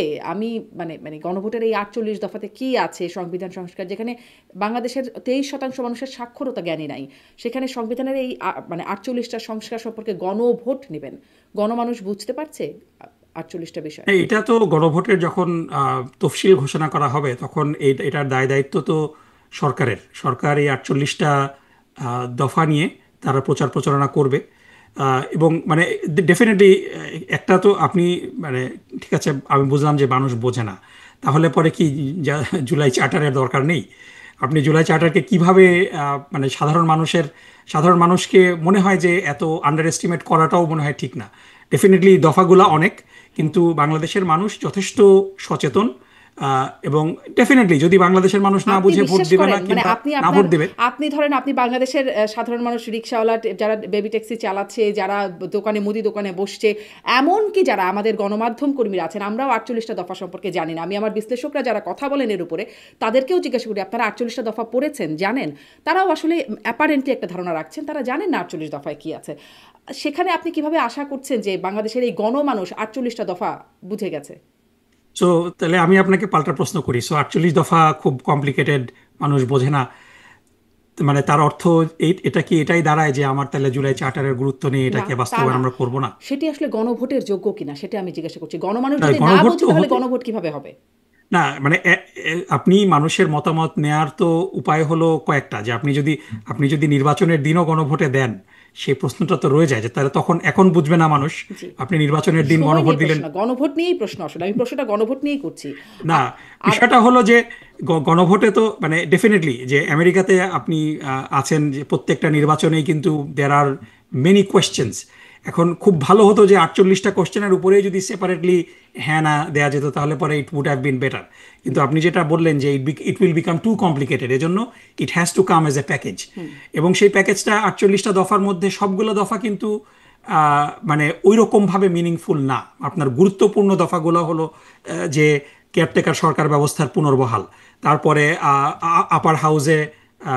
আপার হাউস গঠন করা এবং আপার হাউসে পিআর পদ্ধতিতে রিপ্রেজেন্টেশন ঠিক করা, তারপরে প্রধানমন্ত্রীর মেয়াদ কতটুকু হবে। সো 48টা দফার মধ্যে ডেফিনেটলি প্রত্যেকটা দফাই গুরুত্বপূর্ণ, কিন্তু আপনি যদি মানে হাইলাইট করে দেন, দেয়ার আর অনলি 4 or 5 মানে পয়েন্ট যেগুলা খুবই গুরুত্বপূর্ণ এবং যেগুলা তো সেই 4 or 5 পয়েন্টস মানুষ বোঝে এখন বাংলাদেশের বাস্তবতায়? আপনি ডেফিনেটলি বাংলাদেশের মানুষ তো এটা নিয়ে কথা বলছে, দ্বিকক্ষ বিশিষ্ট সংসদের কথা মানুষ বলছে। ডেফিনেটলি 2 টার্মের বেশি প্রধানমন্ত্রী থাকা যাবে না, এটা নিয়ে তো সাধারণ মানুষ, মানে এটা তো সাধারণ মানুষের না বোঝার কথা না। বাট দ্য থিং ইজ, যখন স্কেডিউল ঘোষণা করা হবে তখন সরকারের পক্ষ থেকে প্রচারণা আরও চালানো হবে। জি, সো মানুষ যদি না বুঝে, ডক্টর নকিবুর রহমান, দে এক উইল করোনার ভোট সময় নো। এক লকডাউন, আমি সেদিন এই প্রসঙ্গটা বলছিলাম, এক লকডাউন, শুধুমাত্র লকডাউন, এই বিষয়টা বোঝানোর জন্য মানুষ আর্মি নামাতে হয়েছে বাংলাদেশে। মানুষকে মোটামুটি পিটিয়ে বোঝাতে হয়েছে যে এটা লকডাউন, এটা এই ব্যাপারটা হচ্ছে এরকম। আর এখানে তখন তো সংবিধান ফ্যাসিস্ট সরকার সম্পর্কিত, ক্ষমতায় ছিল। সংবিধান, ফ্যাসিস্ট সরকার তো পিটানো ছাড়া কিছু জি, বোঝে না, অন্য দেশে তো সংবিধান লকডাউন মানে ওটা বোঝানোর জন্য। মানুষের জীবনের স্বার্থেই ছিল অন্ততপক্ষে ওই জায়গাটা। সবাই তখন সমর্থনও দিয়েছিল, রাজনৈতিক নেতা, ওই একটা জায়গায় অন্ততপক্ষে, যেটি আসলে জীবন রক্ষার স্বার্থেই দরকার। কিন্তু না দেখেন, মানুষকে কিন্তু আপনি বোঝানোর এটা দায়িত্ব বলেন। জি, সরকারের, জি, জনগণকে বোঝানোর দায়িত্ব সরকারের এবং রাজনৈতিক দলগুলার। এবং মানে at the end of the day মানুষের প্রতি তো জনগণের প্রতি আস্থা রাখতে হবে। যারা বুঝে, যদি মানুষ না বুঝে হয়তো তারা ভোটদান থেকে বিরত থাকবে, কিন্তু যারা বোঝে তারা ভোট দেবে। এবং অধিকাংশ মানুষ যদি জুলাই চার্টার পছন্দ না করে, তখন জনগণের মতামতকে সবাই শ্রদ্ধা করে মেনে নিবে যে ঠিক আছে, এই জুলাই চার্টার মানুষ পছন্দ করছে না, কিন্তু এই জুলাই চার্টার পাশ হয়ে যাবে, এই জুলাই চার্টারের কিছু জিনিস আমি পছন্দ করছি না, এই ভয়ে এটাকে গণভোটে দেওয়া যাবে না, এটা তো গণবিরোধী রাজনীতি হয়ে গেল না? মানে গণমানুষ বুঝতেই যদি না পারে তাহলে সেটিকে দেওয়া, আমরা কেন মনে করছি যে জনগণ বুঝতে পারবে না? জনগণকে এতটা আন্ডার এস্টিমেটও তো করাটা এতটা আন্ডার জনগণের এস্টিমেট প্রতি না। আমি আমি শ্রদ্ধা রাখা জানি না। 48টা, আমি অনেক মানুষের সাথে কথা বলেছি, প্রতিদিন আমার বিশিষ্ট ব্যক্তিদের সাথে কথা হয়, তাদেরকে জিজ্ঞাসা করেছি। আসলে আমি দেখিনি আসলে কেউ এই 48টা দফা পড়ে সবাই বুঝতে পারছেন, সাধারণ মানুষ তো এটা দূরের এটা কথা। খুবই খুবই খুবই দুঃখজনক, কারণ 48টা দফা যেদিন জুলাই চার্টার সই হলো, এখন 48টা দফা আমাকে মুখস্থ বলতে বললে আমি মুখস্থ বলতে পারবো না, কিন্তু আমি প্রিটি শিওর যে আমি অ্যাটলিস্ট 25-26টা দফা যেগুলো গুরুত্বপূর্ণ সেগুলো আমি বলতে পারবো। সো একজন মানে দায়িত্বশীল ব্যক্তি যদি দাবি করে যে আমি 48টা দফা কি কি সই হলো আপনার ধরেন আমি আপনার জানি না, গ্রামের বুঝি বাড়িতে না, বা আপনার এটা দেশে তো যে বাড়িতে অদায়িত্বশীল হয়ে যে গেল না? মানুষটি গৃহ পরিচারিকা বা আপনার সহায়ক হিসেবে কাজ করেন, তিনি জানেন 48টা দফা কি আছে? আমি প্রিটি শিওর বা যে তিনি গাড়ির যদি চালক রাজনীতি জানেন? সচেতন হন, তিনি 48টা দফাই যদি না যদিও না জানেন, কিন্তু মেজর যে জায়গাগুলো, যে কেয়ারটেকার সরকারের পুনর্বহাল, টার্ম লিমিট, আপার হাউস, তারপরে জুডিশিয়ারি পৃথকীকরণ, এই এই এই জিনিসগুলা সচেতন মানুষ হিসাবে জানাটা গুরুত্বপূর্ণ এবং জানার দায়িত্ব কিন্তু প্রত্যেকের। কেউ যদি না জানে তাহলে পরে আপনি কিন্তু তাকে জোর করে জানাইতে পারবেন না। সুতরাং এই দায়িত্ব সরকারের পক্ষ থেকে, they need to do a better job disseminating information. কিন্তু এই ইনফরমেশন ডিসিমিনেট হওয়ার পরও যদি কেউ বলে যে আমি জানি না, এটা আনফর্চুনেট।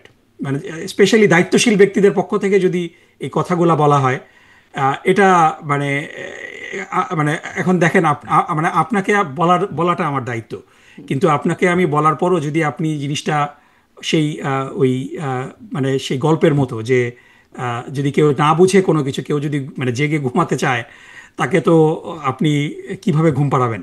মানে তাই না? ধরেন সো আপনি আগের বিষয়গুলো গণভোটগুলোর অনেকটা কথা ওরকম। বলছিলেন, আপনি আগের যে গণভোটগুলোর কথা বলছিলেন, ধরেন জিয়াউর রহমানের নীতি, তার কর্মসূচি, সেগুলোকে আপনারা সমর্থন করেন কিনা? তখন কিন্তু মানুষ জিয়াউর রহমানকে দেখে ভোট দিয়েছে, হ্যাঁ বা না যে ভোট দিয়েছে জিয়াউর রহমানকে। এরশাদকে কর্মসূচি সমর্থন করেন কিনা? এরশাদকে দেখে।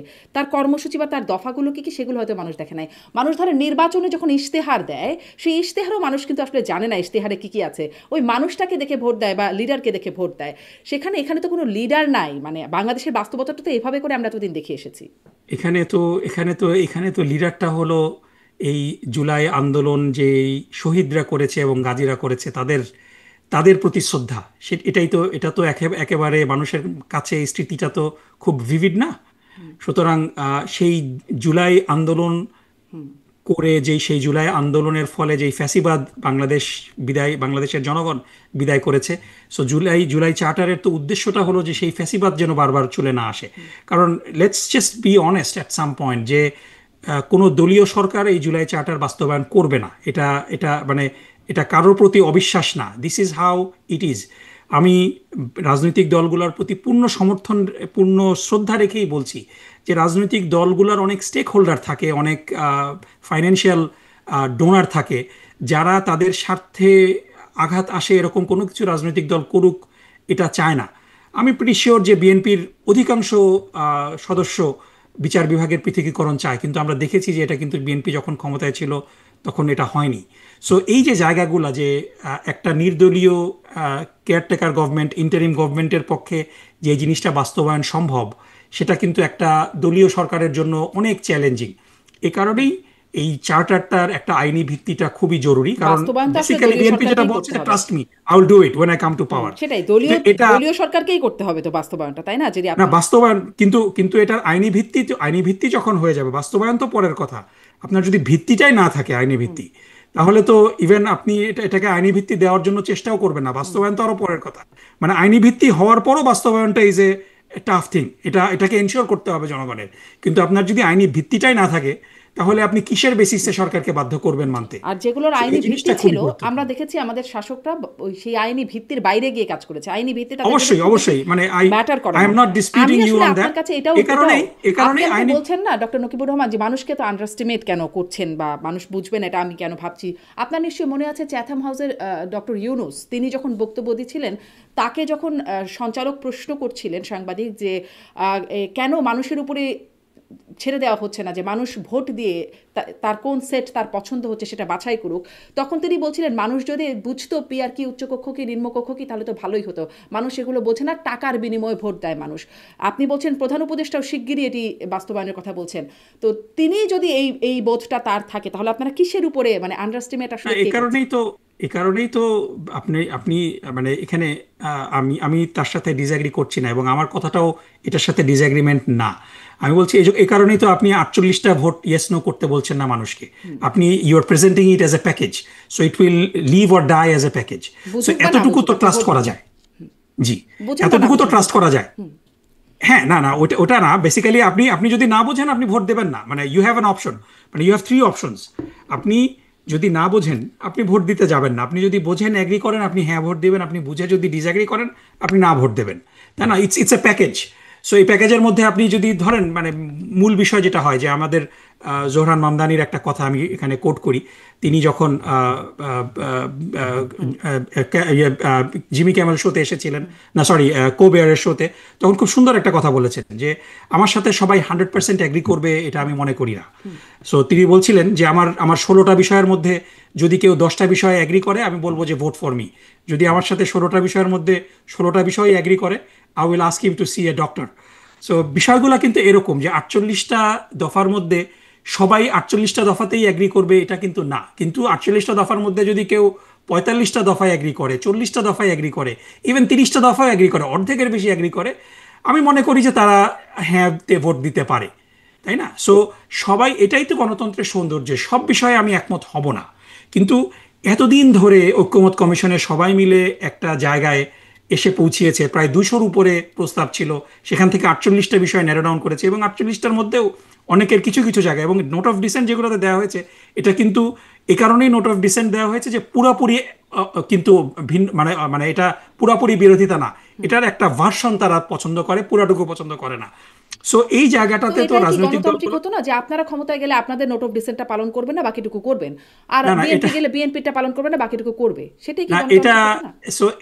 সো এই যে এই জায়গাটাই তো সমস্যাটা, যে কারণ আমরা ইতিপূর্বে দেখেছি যে রাজনৈতিক দলগুলো যখন ক্ষমতায় যায় তাদের কিন্তু আহ, আমরা যদি পপুলার ভোট দেখি, কিন্তু 50%-এর উপরে জনপ্রিয়তা নিয়ে কিন্তু আজ পর্যন্ত বাংলাদেশে কেউ মানে যদি মানে সত্যিকার আমরা যদি রাতের ভোট আর মানে আমি ডামি এবং বাদ দিই। তারপরে সেই একতরফা 2014 সালের ভোটগুলা বাদ দিই, এক মানে আপনার মানে যারা রাষ্ট্র পরিচালনা করে, ইভেন বিএনপি যখন 2/3 মেজরিটি নিয়ে বিএনপি জামাত জোট সরকার 2001 সালে ক্ষমতায় এসেছিল, সেটাও কিন্তু they didn't get 50% or more vote.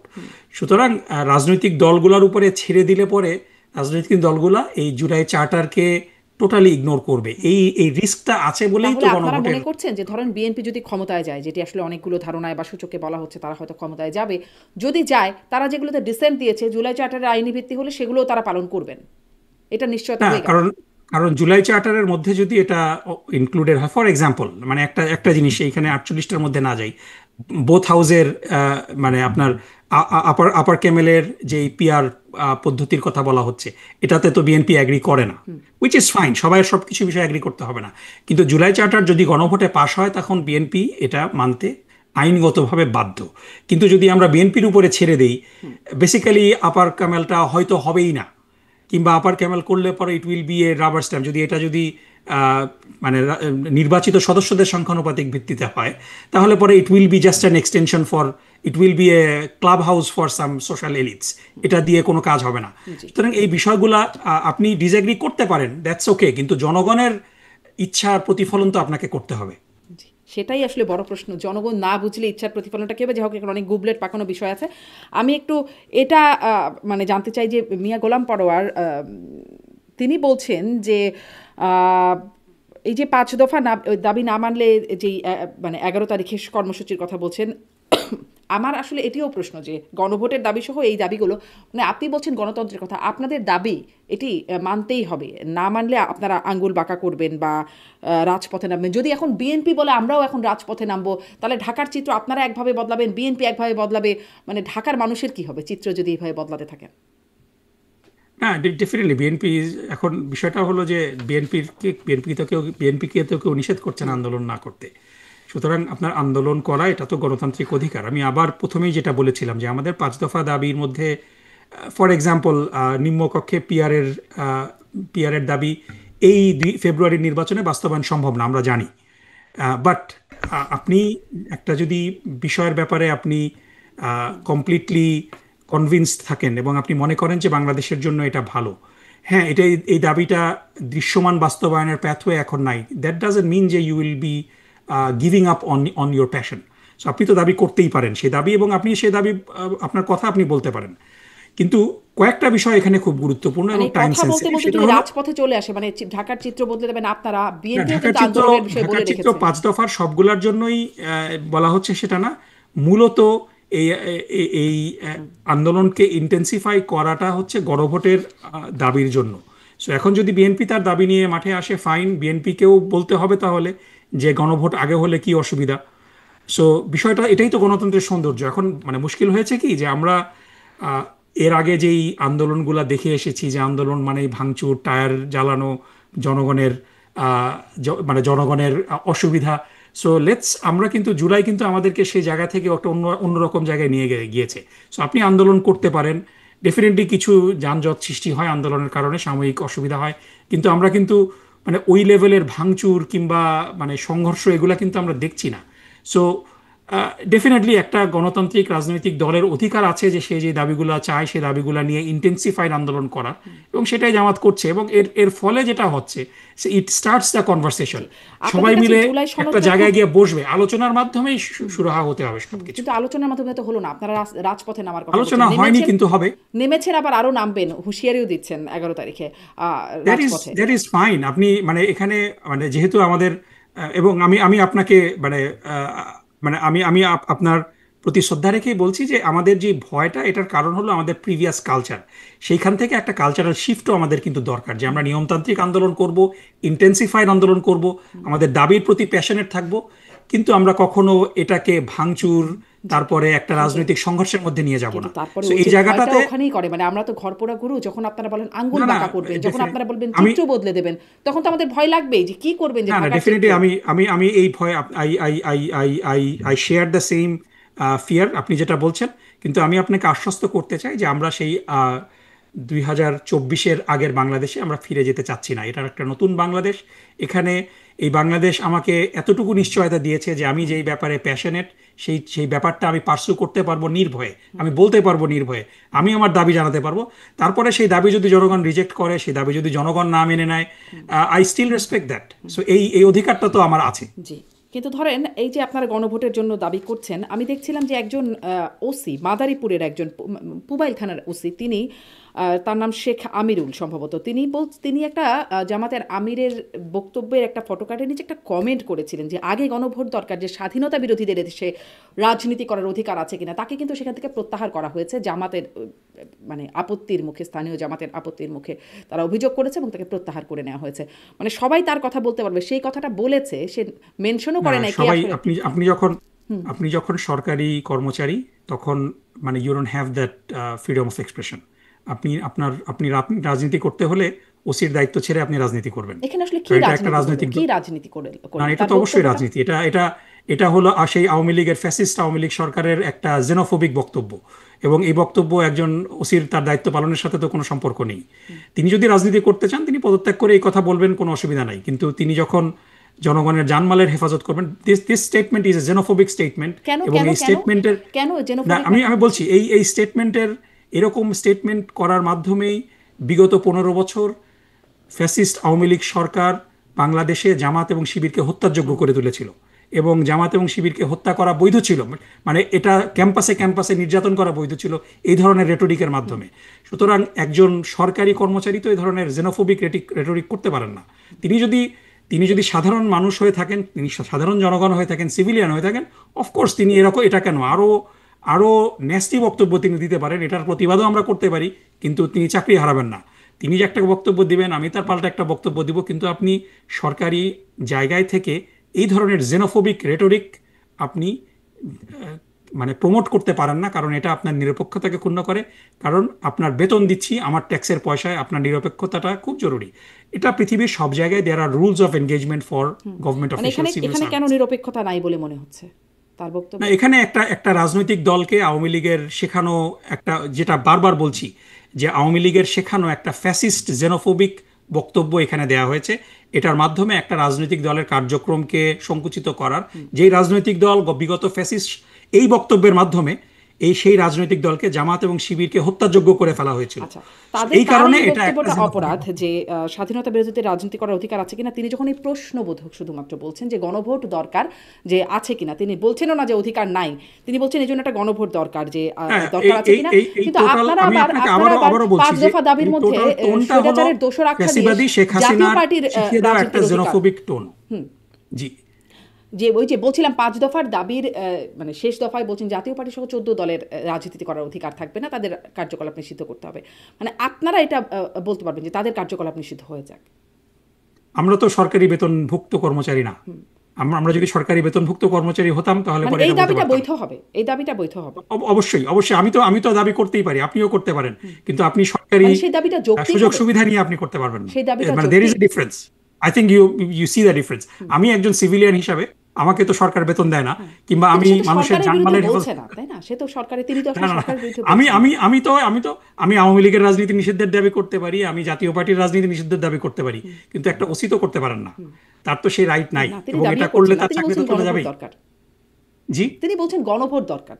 না, এটা তিনি বলতে পারতেন, তিনি যদি সাধারণ মানুষ হতেন, তিনি যদি সিভিলিয়ান হতেন। কিন্তু তার রাজনীতি করার শখ থাকলে তিনি সরকারি চাকরি ছেড়ে দিন।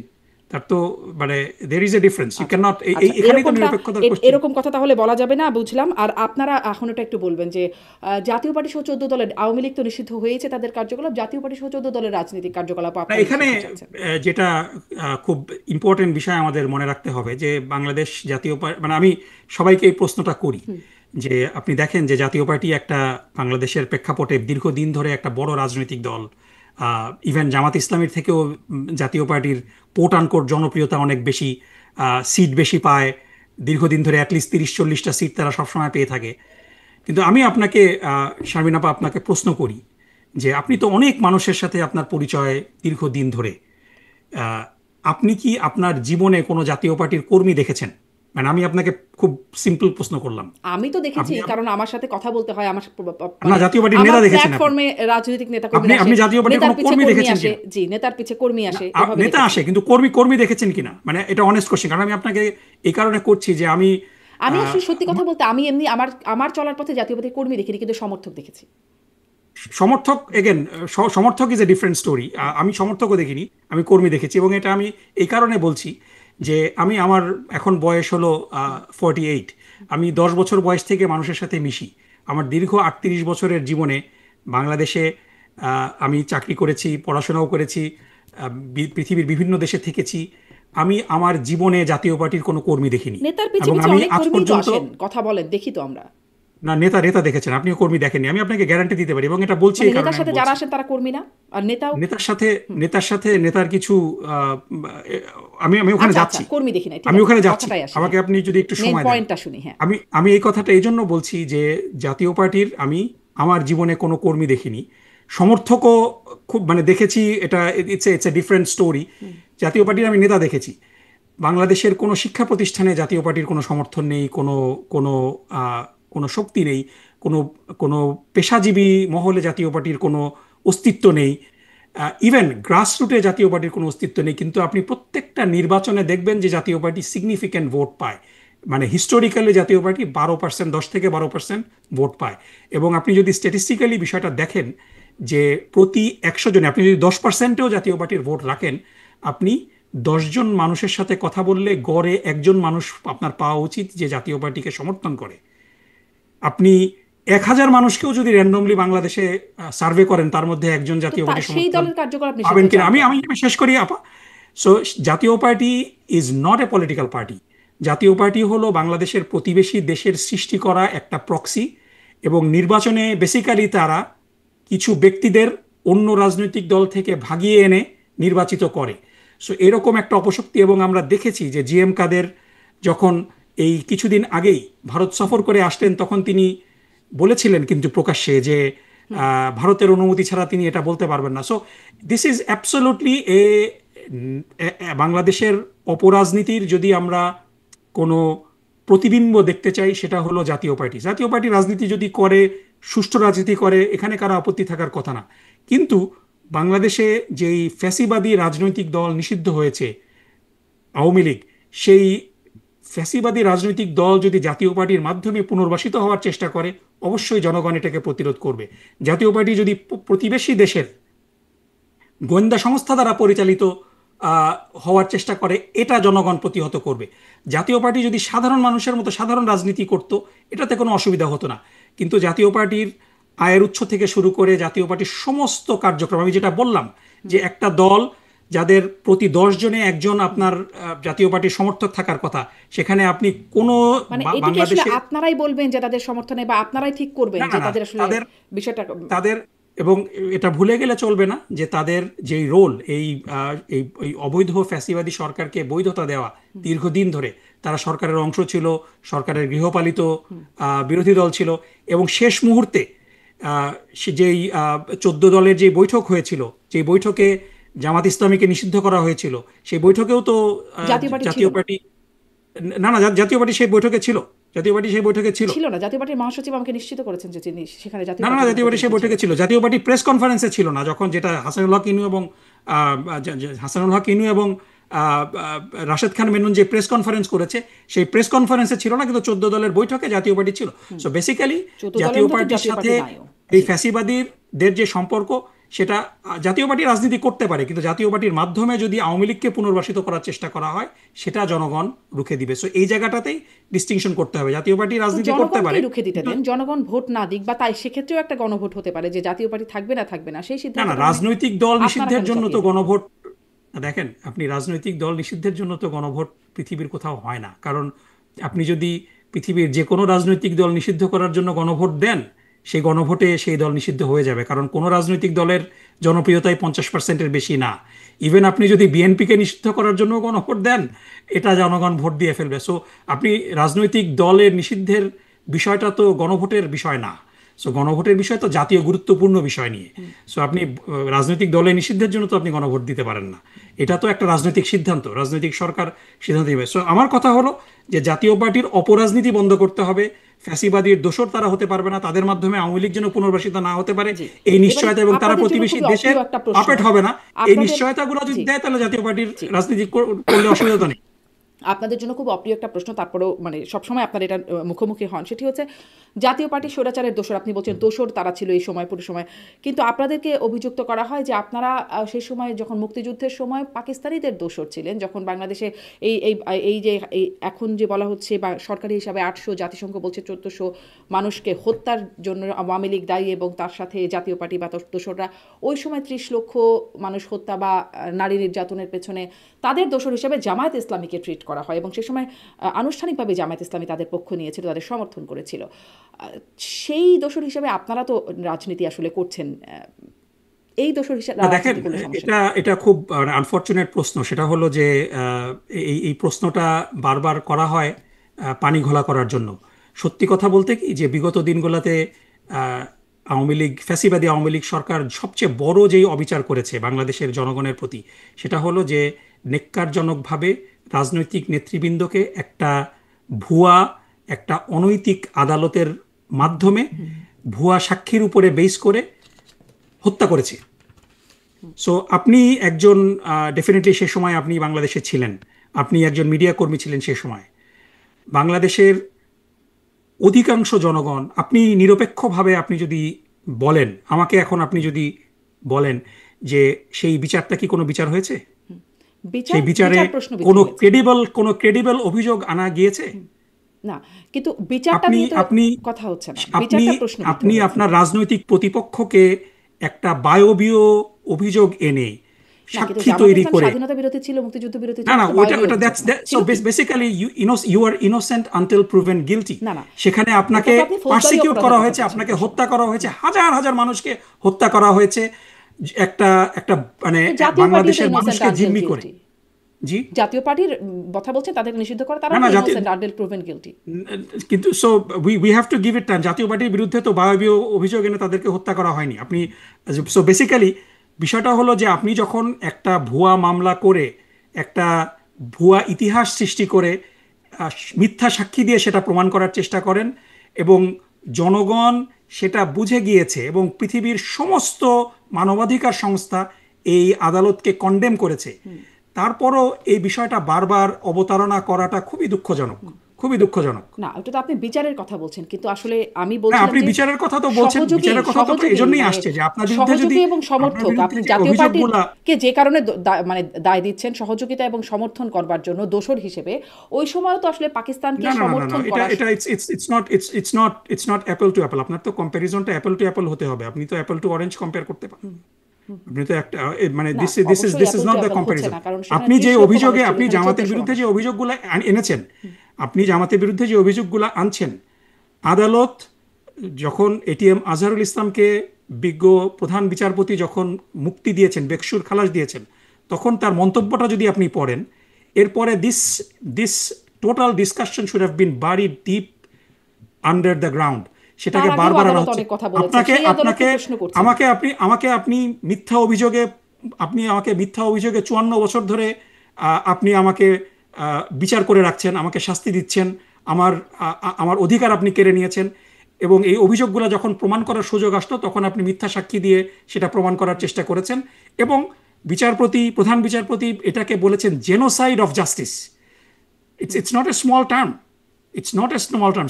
সুতরাং এই বিষয়ে যদি কেউ আবার সেই ফ্যাসিবাদী জায়গায় ফিরে যায়, এটা এটা আপনি বেসিক্যালি সেই ফ্যাসিবাদী বয়ানেরই, আপনি আমাকে প্রথম যে কথাটা বলেছিলেন যে কেন এই ওসির বিরুদ্ধে শাস্তিমূলক ব্যবস্থা গ্রহণ করা হলো, কারণ এই ধরনের মিথ্যা জেনোফোবিক রেটোরিক দিয়েই কিন্তু সাধারণ মানুষকে হত্যা করা হয়েছে। জামাত শিবির অর্থ হলো মানে জামাত শিবিরকে কিন্তু ডিহিউম্যানাইজ করা হচ্ছে, হয়েছে এটি কি অসত্য? ডেমোনাইজ এটি করা কি হয়েছে, অসত্য? আপনি বিচারের যেটার কথা কোনো বলছেন, বিচারের কথা বলছেন, কিন্তু এটি কি এটি তো অসত্য নয় যে ওই সময় আপনারা স্বাধীনতা বা মুক্তিযুদ্ধের বিরোধিতা করেছিল জামাতে ইসলামী। না না, এটা তো মানে আপনার তখন তখন তো একটা স্বাধীন দেশ ছিল, একটা ইউনাইটেড দেশ ছিল। আপনি রাজনৈতিকভাবে বাংলাদেশের তখন কত পার্সেন্ট মানুষ, আপনি যদি দেখেন যে কত পার্সেন্ট মানুষ তখন, তো আপনি তো একজন স্বাধীন নাগরিক হিসাবে, আপনি তখন একটা স্বাধীন দেশের নাগরিক, আপনি যদি হত্যাকাণ্ডে অপরাধ না করেন, আপনার রাজনৈতিক সিদ্ধান্ত তো ইটস নট এ ক্রাইম। জি, সে রাজনৈতিক জাতীয় সিদ্ধান্ত পার্টির যে ক্রাইম না, ক্ষেত্রে কিন্তু যেটা হয়েছে, জাতীয় তাদের পার্টি সেই ছিল হত্যাকাণ্ডের সেই, সমালোচনা করেন নাই আপনারা, সমর্থক বা সমর্থন বা that's a whole different discussion. আপনি এটা নিয়ে আপনি আমাকে, আমি আমি আমার ভূমিকা নিয়ে আপনি সমালোচনা করতে পারেন, কিন্তু এটার জন্য তো আপনি আমাকে মেরে ফেলতে পারেন না। না, আপনি মেরে 54 ফেলা না, বছর মেরে ধরে তো ফেলা না, আমাকে রাজনীতি ডিহিউম্যানাইজ করার করতে কথা পারেন না। বলছি। এটা রাজনীতি মানে জাতীয় পার্টিকে যেখানে অবশ্যই রাজনীতি আমি আমার রাজনীতি করতে মতামতের দিচ্ছেন জন্য না, তো মানে আমি জাস্ট আমার এখানে আমার কম্পেয়ার করছি যে জাতীয় পার্টিকে না আপনারা না, এখানে রাজনীতি এখানে করতে দিচ্ছেন না। এখানে কম্পেয়ারটা মানে ইজ নট প্লজিবল। কারণ জাতীয় পার্টির সমর্থন ছাড়া, জাতীয় পার্টির সহযোগিতা ছাড়া এই ফ্যাসিস্ট সরকারের দীর্ঘ 15 বছর আহ, ক্ষমতায় থাকাটা সম্ভব ছিল না। সো জি, ইটস নট একই দ্য রকম সেম। কথা বলা হয় সেই সময় যদি জামাতে ইসলাম না না, একই সমর্থন রকম কথা, সহযোগিতা না করতো। একই রকম কথা যারা বলে তারা বেসিক্যালি ফ্যাসিবাদের সহযোগী, এবং তারা এই বিচারিক হত্যাযজ্ঞকে সমর্থন করেন। সো বেসিক্যালি এই বিচারিক হত্যা, আপনি কি একমত হবেন যে এটা বিচারিক হত্যা ছিল, যে আমাদের যে নেতৃবৃন্দকে হত্যা আমি করা আসলে হয়েছে? আমার কথা বলবো না, কিন্তু আপনি বর্তমান আইন উপদেষ্টা যিনি, তিনি তার একটা আগের বক্তব্য তিনি বলছেন একমাত্র দেলোয়ার হোসেন সাইদি ছাড়া বাকিরা যারা ছিলেন তারা সবাই যুদ্ধাপরাধের দায়ে তিনি এটি এটা তিনি এটা তিনি এটা এটা এটা তিনি আগে বলেছিলেন, এবং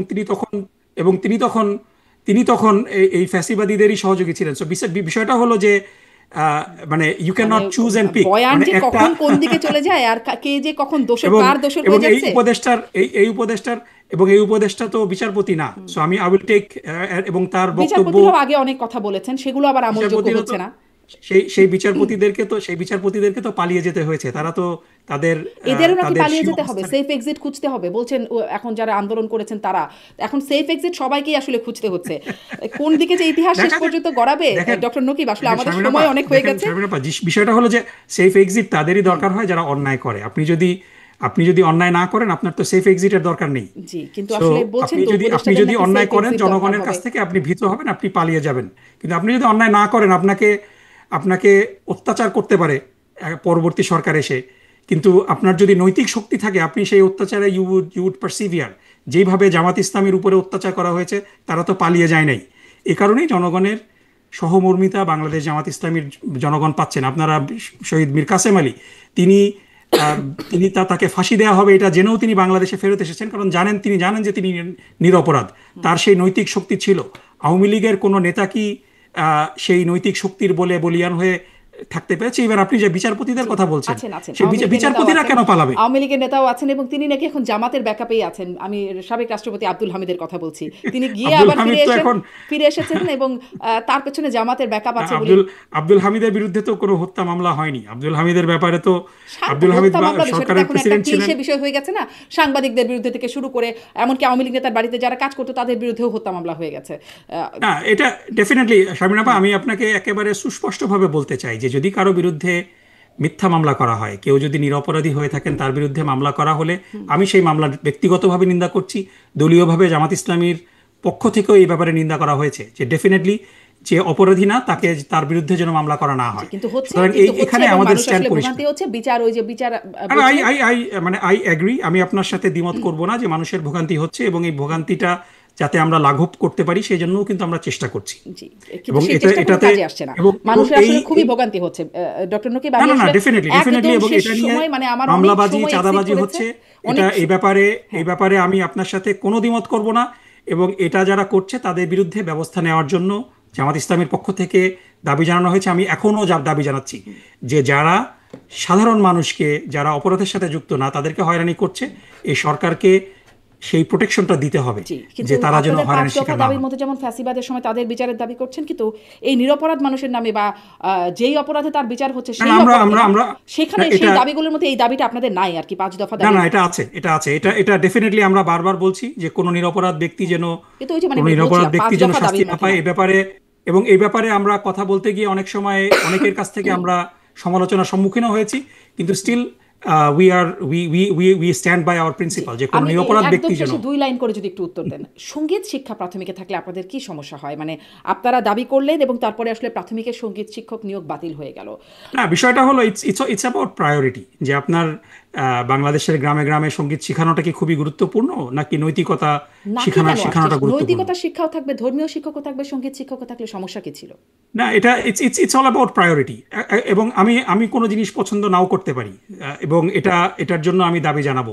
সো বাংলাদেশের আহ, মানুষের যদি ডেফিনেটলি যদি এই বিষয়গুলা একটা রাজনৈতিকভাবে নির্বাচিত সরকারের উপরে ছেড়ে দিতে পারলে ভালো হতো। সরকারের এই বিষয়গুলা বিবেচনা, কারণ এখনো বাংলাদেশের একটা বড় অংশ রক্ষণশীল। আপনার আর্থসামাজিক বিষয়গুলোর বিষয়ে আনতে হবে এখানে। সো ডেফিনেটলি নৈতিকতা শিক্ষা দেওয়ার প্রয়োজনটা অনেক বেশি, কারণ বাংলাদেশের মানুষের নৈতিকতা শিক্ষার নীতি সাথে তো নৈতিকতার একটা বড় সাংঘর্ষিক কিছু অবক্ষয় ছিল হয়েছে। না। মানে এমন তো বলা হয়নি সঙ্গীত শিক্ষক রাখা হবে, নৈতিকতা শিক্ষকদের বা ধর্মীয় শিক্ষকদের বাদ দিয়ে দেওয়া হবে, তার জায়গায় না, রিপ্লেস আপনার করা হবে। রিসোর্স তো লিমিটেড, মানে ইটস ইটস ইদার অর। আপনি তো আপনার রিসোর্স তো দুজন শিক্ষক নেওয়ার মতো আপনার আপনার তো ব্যান্ডউইথ নেই। সো সেখানে আমাদের প্রেফারেন্স হলো যে কেন নৈতিকতা শিক্ষা ধর্মশিক্ষক কি দেওয়াটা ছিল জরুরি। না? ধর্মশিক্ষক তো ছিল, না, প্রাথমিকেও ছিল, মাধ্যমিকেও আছে। ধর্মশিক্ষকের প্রতুলতা ছিল একটা বড়। সঙ্গীত শিক্ষকও তো ছিল। আমি ওই ওই কথা বলতে গেলে এটাও তো ছিল। সো বেসিক্যালি বিষয়টা হলো যে একেবারে গ্রাসরুট লেভেলে আমরা মনে করি যে নীতি নৈতিকতার একটা বিপর্যয় হয়েছে, এবং বাংলাদেশ জামাত ইসলামী যে এই 5টা পয়েন্টে আগামী নির্বাচনে দে আর রানিং, প্রথম দফাটাই হলো বাংলাদেশের শিক্ষা ব্যবস্থাটাকে ঢেলে সাজানো। কারণ এই শিক্ষা ব্যবস্থা দিয়ে নৈতিকতা এবং প্রযুক্তিগত দিক থেকে দুই দিক থেকেই আমরা অনেক পিছিয়ে আছি। সো প্রযুক্তিটা ইম্পর্টেন্ট, নৈতিকতা ইম্পর্টেন্ট। সো সেখানে সঙ্গীত শেখানোটা এটা কি ইসলাম আমরা মনে বিরোধী? করি না যে ইসলাম একটা বিরোধী? প্রায়োরিটি। এটা কি ইসলাম বিরোধী? জি। এটা কি না, এই কোয়েশ্চেনে আমরা ফিকি ডিবেটে এখানে যাচ্ছি না। আমরা মনে করি যে প্রযুক্তি is the number one priority আমাদের আমাদের জন্য। ডেফিনেটলি নীতি নৈতিকতাটা নাম্বার টু প্রায়োরিটি, এবং পৃথিবীর সাথে প্রতিযোগিতায় যেন আমরা টিকে থাকি সেটা আমাদের জন্য গুরুত্বপূর্ণ। এই বিষয়গুলোকে অ্যাকোমোডেট করার পরে then we will, once we get to the Rubicon, তখন আমরা উইল রিভিজিট এই জায়গাগুলো। এখানে জি, কিন্তু আসলে এখানে মানে এটি বাতিল না ধর্মীয় করা হলে বিষয়ের। আন্দোলনে যাবেন, মানে বিষয়টা এতই সিভিয়ার যে সঙ্গীত শিক্ষক নিয়োগ বাতিল না না, হলে এটা তো সরকার দাবি মেনে নিয়েছে, মেনে আন্দোলনে নিয়েছেন। জি, যাওয়ার তো প্রয়োজন আন্দোলনের হয়নি। ভয়ে হয়তো মেনে নিয়েছেন, কিন্তু মানে এটি যে সো এটা আপনি ডেফিনেটলি আপনি সরকারকে জিজ্ঞেস করতে পারেন যে কেন তারা মেনে নেবে না। আপনাদের দাবির আমাদের প্রেক্ষিতে দাবি তো গেল, আপনাদের দাবি আমাদের ছিল। দাবি তো আমরা এবং সেই করতেই পারি। সেমিনারে একটা সেমিনার হচ্ছিল যেখানে শিক্ষা বিষয়ক একটা সেমিনারে, সেখানেও মিয়া গোলাম পরোয়ার তিনি বলছিলেন যে, তাকে আবারও কোট করি, সেকুলারিজম, ইনক্লুসিভ, প্লুরালিজম, ট্রান্সজেন্ডার বলবেন, এই সমস্ত শব্দের মার প্যাচে আপনি যৌনতা শেখাবেন, আপনার কোনো অধিকার নেই। আমি আপনার কাছে আনকোট প্রশ্ন করতে চাই, শব্দগুলোতে না, আসলে কি সমস্যা? মানে না, বিষয়গুলো হলো যে এভাবে মানে আউট অফ কনটেক্সট। আমি তো কোর্ট দেখলে পরে এটার ব্যাপারে মন্তব্য করাটা খুব কঠিন, কারণ প্রত্যেকটা বক্তব্যেরই কিন্তু একটা কনটেক্সট থাকে। এই কনটেক্সটটা ছিল সো যে সঙ্গীত এজন্য শিক্ষা আমি বাতিল পুরো করতে, মানে বক্তব্য না শিক্ষক জেনে বাতিল এটার করতে হবে। ব্যাপারে আমি। জি। সঙ্গীত শিক্ষক নিয়োগ বাতিল করতে হবে, এই কনটেক্সটেই বলছেন যে শিশুরা, আমাদের শিশুরা হচ্ছে না, এটা আগামী শুধু দিনের শুধু পিলার। এটাই না, এখানে এখানে আরো কিছু আছে। সো মানে মোটা দাগে আমি আপনাকে এতটুকু এখানে বলতে চাই যে সঙ্গীত শেখানোটা জামাত ইসলামী মনে করে না যে বাংলাদেশের একেবারে প্রাইমারি লেভেলের শিশুদের জন্য একটা বড় প্রায়োরিটি। তার চেয়েও বড় প্রায়োরিটিটা হলো যে নীতি কিন্তু এই নৈতিকতা শব্দগুলোতে শিক্ষা কি দেওয়া সমস্যা এবং দেখেন? প্রযুক্তির শিক্ষা দেওয়া। বুঝতে পেরেছি, এটা মানে বড় প্রায়োরিটির এটা কথা বড় আপনি বলছেন। প্রায়োরিটি। আমরা secularism, let's let's inclusive, pluralism, transgender, এই শব্দগুলো বললে এগুলো বলার অধিকার কেন থাকবে না? এগুলোতে সমস্যা কি? না, এদিকে এই বিষয়টা খুবই ব্যাপক বিষয়। সো আপনি আমাকে আজকে যদি টাইম দেন আরো 1 ঘন্টা এই বিষয়গুলো দিয়ে আমরা কথা বলবো। কিন্তু বিষয়গুলো হলো যে এই কথাগুলা মানে এই টার্মিনোলজিগুলোর মধ্যে কিছু কিছু টার্মিনোলজির অ্যাবিউজ বাংলাদেশে এবং পৃথিবীর বিভিন্ন দেশে আমরা দেখেছি। সো গোলাম পরোয়ার সাহেব কোন কনটেক্সটে কথাগুলো বলেছেন, I have to listen to that speech. Overall বাংলাদেশে যেই যেই অর্থে সেকুলারিজম ব্যবহার করা হয়, আহ, আমরা কিন্তু আমরা আমেরিকাতে থাকি। আমেরিকাতে সেকুলারিজমের ব্যবহারটা টোটালি ডিফারেন্ট। আমেরিকাতে সেকুলারিজম শব্দের অর্থ হলো ইনক্লুসিভ, আপনি সবাইকে অ্যাকোমোডেট করবেন। কিন্তু বাংলাদেশে সেকুলারিজমকে এন্টাই রিলিজিয়ন হিসাবে অধিকাংশ ক্ষেত্রে প্লেস করা হয়, এবং পার্টিকুলার একটা রিলিজিয়নের এগেনস্টে। সো এই বিষয়গুলোর প্রত্যেকটা কথার একটা, এবং আরও বলে রাখি যে ইভেন আপনি ইউরোপের বিভিন্ন দেশে সেকুলারিজমের অ্যাপ্লিকেশন কিন্তু ডিফারেন্ট। আপনি দেখেছেন যে ফ্রান্সে সেকুলারিজমের নামে আপনার মানে মহিলাদের মুসলিম মহিলাদের হিজাব পরা নিকাব করা এটার ব্যাপারে নিষেধাজ্ঞা দেওয়া হয়, উইচ আমেরিকান সেকুলারিজমের ডেফিনেশনে যেটা কোনো সময় করা হবে না। সো এটার যে অপপ্রয়োগ করা হয় এটা নিয়ে জি হয়তো তিনি বলেছেন, but I have to understand জি নিশ্চয়ই দ্য অপপ্রয়োগ, হোল এটা কনটেক্সট। সঠিক অর্থ কি সেটা হতে পারে, কিন্তু মানে এই সমস্যাগুলো মানে এই কথাগুলো বলার অধিকারী না, এগুলো বললে যৌনতা শেখানো কিভাবে হয়? আমি না না, এটা কোনোভাবে এটা স্পষ্ট মানে করি। এই কথাগুলো আমি যেটা বললাম যে তিনি কোন প্রেক্ষাপটে কিভাবে তিনি বলেছেন, আহ, এবং এবং আমি দুজনই জানি যে অনেক সময় যে কথা বলা হয় না সংবাদপত্র সেটাও প্রচার করে আমি দেয়, একদম আবার অনেক আমি সময় তার যে কথা কথা থেকে বলা শুনি, হয় আমি এই জন্য কোনো সেটাও প্রচার করে না। পত্রিকা থেকে দেখে করছি না, আমি একদম তার পুরো বক্তব্যটা শুনছিলাম। তিনি না না, আজকের শিশুরা আগামী দিনে বড় হয়ে সরকার প্রধান, বিচারপতি এই না সব ওটাও হবে, ওটাও এবং বুঝলাম, আজকের কিন্তু শিশুদেরকে এগুলো আমি শেখালে যেটা আসলে শুনিনি সেটা সেই ব্যাপারে আমি জি কমেন্ট করতে কমফোর্টেবল আমি ফিল করি না। আপনাদের বাট আমি নারী আপনাকে নীতিটা মোটা কেমন দাগে হবে যেটা বলছি যে ডক্টর নকিব আপনাদের? সঙ্গীতের ব্যাপারে হ্যাঁ জামাতের প্রায়োরিটিটা হলো যে নীতি নৈতিকতার শিক্ষাটা বেশি প্রয়োজন বলে জামাত মনে করে, এবং কারিগরি শিক্ষা, প্রযুক্তিগত শিক্ষা যেটা জি স্পষ্ট আমাদেরকে সেটি কম্পিটিটিভ প্রায়োরিটি। করবে, এই বিষয়গুলো আরো জি ইম্পর্টেন্ট। এই কারণে আপনাদের ইটস অল অ্যাবাউট আপনাদের প্রায়োরিটি। আপনাদের নারী নীতি নিয়েও একটু প্রশ্ন আছে, আপনারা আসলে কেমন চাবেন? যেমন কদিন আগে জামাতের আমির বলছিলেন যে 5 ঘন্টা নারীর কর্মঘণ্টা, আপনারা ক্ষমতায় গেলে 5 ঘন্টা হবে। আহ, জামাতের শ্রমিক কল্যাণ ফেডারেশনের কেন্দ্রীয় সহসভাপতি কবির আহমেদ তাকে একটা টক শোতে বলতে শুনছিলাম যে জামাত ক্ষমতায় গেলে নারীরা শুধু নারীদের সামনে নাচ গান করবে, মানে শুধু নারীদের সামনেই করবে। তাহলে কি আমরা নাটক সিনেমা যা দেখছি তা সেরকম হবে না, বা বা নারীর কর্মঘণ্টা সব মিলে আপনাদের নারী নীতিটা একটু সংক্ষেপে বলবেন? তো শারমিন আপা, আপনাকে যদি আপনার যদি ছোট বাচ্চা থাকে, আপনাকে যদি আপনার 8 ঘন্টার জায়গায় আপনাকে রিলিফ দেওয়া হয় 3 ঘন্টা, এটা কি আপনি অপছন্দ করবেন? সেটা তো ছোট বাচ্চা থাকলে, কিন্তু নারীর কর্মঘণ্টা, ছোট বাচ্চা থাকলে নারীর তো কর্মঘন্টা একটা 6 মাসের এখানে একটা একটা প্রবলেমটা সময় থাকে তাদের। এখানেই যে উনি তো এই বক্তব্য, ডক্টর শফিক সাহেব যখন এই বক্তব্যটা দিয়েছেন তিনি তো আমেরিকাতে দিয়েছেন, তাই না? তিনি এই বক্তব্যটা দিয়েছেন নিউ ইয়র্কে, তিনি যখন তার রিসেপশন ছিল, তিনি তো নারীর কর্মঘণ্টা বলেননি। কি মানে বলেছেন? প্রবলেমটা তো এখানেই যে এজন্যই আমি গোলাম পরোয়ার সাহেবের বক্তব্য নিয়ে আমি কথা আমি বলতে রাজি আপনাকে হইনি, যে পাঠিয়ে দিই, বিকজ আপনি পুরোটা শোনেন, কারণ ওই বক্তব্যটা বিকজ আমি পুরোটা বিকজ শুনেছি। না, আমি ওটাই বলছি যে আপনি নারীর কর্মঘণ্টা বলছেন, কিন্তু আমি তো ছিলাম একটু স্পষ্ট যখন করবেন প্লিজ। ডক্টর শফিকুর রহমান সাহেব কথাটা বলেছেন, তিনি এটা বলেছেন যে যেই নারীদের ছোট সন্তান আছে তাদের জন্য একটা রিলিফ দেয়, ইটস এ রিলিফ। এটা নারীর কর্মঘণ্টা কমিয়ে নারীকে ওয়ার্ক ফোর্সে রিলেভেন্ট করা এটা না, ইটস এ বেনিফিট। আপনি বেনিফিট কেন নেবেন না? এটা নারী বান্ধব হওয়ার কথা। তাকে নারীদের পক্ষ থেকে এটাকে ওয়েলকাম করার কথা, কিন্তু আমরা দেখছি যে জিনিসটাকে টুইস্ট করে এটাকে এমনভাবে ন্যারেটিভটা প্রচার আচ্ছা, করা তার হচ্ছে মানে বিষয়টা কি যে এরকম? জামাত তার ইসলামী মানে নারী বান্ধব না, আপনার তারা কাছ থেকে তাহলে নারীদের, স্পষ্ট হই, আপনি ছিলেন সেখানে, মানে ছোট শিশু শুধুমাত্র যেই নারীদের আছে সেই নারীদের যে কর্মঘণ্টা নারীরা 5 ঘন্টা। তাদেরকে এটা একটা ব্রেক দেওয়া হবে, এবং এটা পৃথিবীর বিভিন্ন দেশে আছে।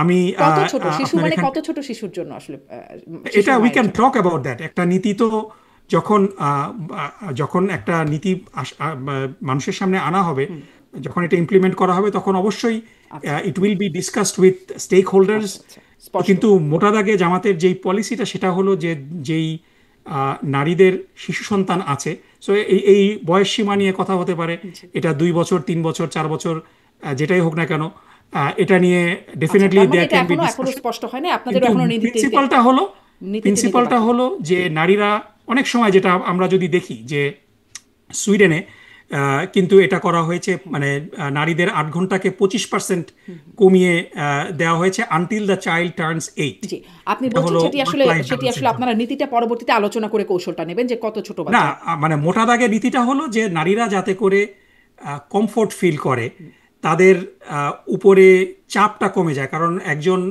নারী যার জি ছোট সন্তান আমার আছে, মনে হয় বিষয়টা তার স্পষ্ট। কর্মক্ষেত্রে সাথে সাথে তার ওয়ার্ক লাইফ যেই জি ব্যালেন্সটা, এটা জি একটু ইম্পসিবল আর হয়ে আর যায়। আর নারীরা যে, মানে যদি বলি যে সংস্কৃতি অঙ্গনের যে জায়গাগুলো, নাচ গান, সেই এটা জায়গা। এটা এবং এখানেও আমি বলবো যে এটা এটা এটা মানে কবির সাহেব has to respond to that. এটা জামাতের কোনো এই সাংস্কৃতিক বিষয়ে এ ধরনের কোনো পলিসি জামাত ইসলামের নেই। যেভাবে সো নাটক এটা সিনেমাগুলো চলছে আমাদের দেশে সেভাবেই চলতে পারে। অবশ্যই অবশ্যই সেগুলো চলবে। এখানে তো মানে বিষয়গুলো হলো যে মানে আহ, এই প্রশ্নগুলা করা হয়। আমি আমি আপনাকে দোষারোপ করছি না, কিন্তু আমি আপনাকেও মানে এগেন মানে আমি এইভাবে বলছি না, কিন্তু আপনি দেখেন যে জোহরান মামদানিকেও জিজ্ঞাসা করা হয় যে নিউ ইয়র্কে তুমি মেয়র হলে কি মহিলারা পরের দিন থেকে বোরকা পরে বের হবে কিনা। কারণ এই প্রশ্নগুলার সাথে একটা ইসলামোফোবিক কনোটেশন রয়েছে, যেটা আমরা অনেক সময় বুঝি না। সো আপনি এই এই সংস্কৃতির প্রশ্ন তো আওয়ামী লীগকে করবেন না কিংবা বিএনপিকে করবেন না, আপনি জামাতকে কেন করবেন? জামাতের যে সমস্ত শিক্ষা প্রতিষ্ঠানগুলো আছে, জামাত তো বাংলাদেশে ভেসে আসেনি গত কারণ 54 আওয়ামী বছর লীগ ধরে আর আওয়ামী লীগ আমাদের। বিএনপি আসলে মানে বিশেষ কিছু বলে না। না না, বিষয়গুলো হলো, আমি আপনারা ওই বলেন জন্যই বিশেষ বলছি যে কিছু যেটা আমরা বুঝি না। জোহরান মামদানিকে প্রশ্ন করা হয় যে if you are elected mayor, are you going to force everybody to wear burqa, করা হয়েছে, আপনি দেখেছেন, হ্যাঁ, তাই সমস্যা না? নেই, তিনি স্পষ্ট করবেন যে না তো আমরা এটা করব না, বা হ্যাঁ আমরা না, করব। কিন্তু কোশ্চেনটা হলো যে ওয়াই উড জোহরান, এই এই এই প্রশ্ন এই কোশ্চেনটার মধ্যে is a it's not a normal question, it's a Islamophobic connotation আছে এগুলোর মধ্যে। সো সেটাই মানে এই প্রশ্নগুলার কারণ আমরা আসলে বুঝি না অন্তর্নিহিত আপনারা উদ্দেশ্য কেমন হলো শরিয়া যে আইন বাস্তবায়ন ইসলামের করবেন, সাথে আমরা আসলে সেটা জামাত বুঝি না। ইসলামী যেহেতু একটা ইসলামপন্থী দল, ইসলামের সাথে সংস্কৃতি যায় না, ইসলাম একটা ব্যাকওয়ার্ড বিষয়, এই ধরনের কিন্তু একটা আন্ডারলাইং অ্যাজাম্পশন আছে, উইচ ইজ ভেরি প্রবলেমেটিক। আপনারা বোঝাতে পারেন নাই, তাহলে সেটা আমাদেরকে মানে আপনারা শরিয়া আইন কিভাবে জারি করবেন, কোন আইনটা জারি করবেন, কিরকম আপনাদের আইন হবে, আমরা আসলে ঠিক বুঝতে পারি না, তো এই জন্য না না, প্রশ্নগুলো এটা করি। এটা বুঝতে না পারার কারণ হলো যে জামাত ইসলামীকে নিয়ে আপনাদের পড়াশোনা না করা। জামাত ইসলামীর আপনারা যদি দেখেন যে জামাত ইসলামীর লিটারেচার রয়েছে, দেয়ার ইজ অ্যাবান্ডেন্স অফ আমরা আসলে খুব রিডিং, সো পড়াশোনা এগুলো করে কাউকে আপনারা। দিচ্ছি না। আমরা হ্যাঁ, কথা শুনে এভাবেই বোঝার চেষ্টা করি, মানে এটা আমাদের জাতিগত না, বিষয় আমাদেরকে তো বিষয়টা হলো যে হতে পারে। এই যে আপনি আমাকে আজকে ডাকলেন, বিগত 54 বছরে এই 5ই অগস্টের আগে বাংলাদেশ জামাত ইসলামীকে তো মিডিয়া থেকে ব্ল্যাকআউট করে দেওয়া হয়েছিল। সুতরাং আপনারা এই মানে এখন এই যেমন Awami League engagement. Blackout Bangladesh main স্ট্রিমে নাই। জি।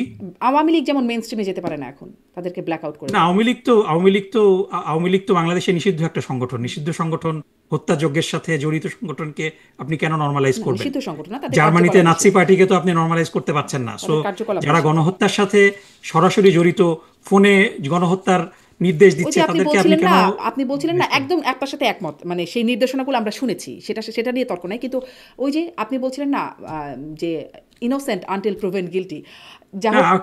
কিন্তু দেয়ার আর এভিডেন্স। আপনি আপনি জি, কোর্টের আপনি কোর্টের মাধ্যমে প্রমাণিত হননি, কিন্তু আপনি তো আপনার চোখের সামনে হত্যা হয়েছে, আপনি তো এটা দেখেছেন। জি, সো এরকম দ্য আবার অনেকে অনেক কিছু ট্রায়াল দেখেছে, process is doctor going on. Nakib, আসলে সেই বিষয়ে আজকে আর নাই যাই, অনেকে অনেক কিছু দেখেছে, আমি না দেখি নাই, না, আপনি বিষয়টা দেখেছেন, হলো যে এগুলা নর্মাল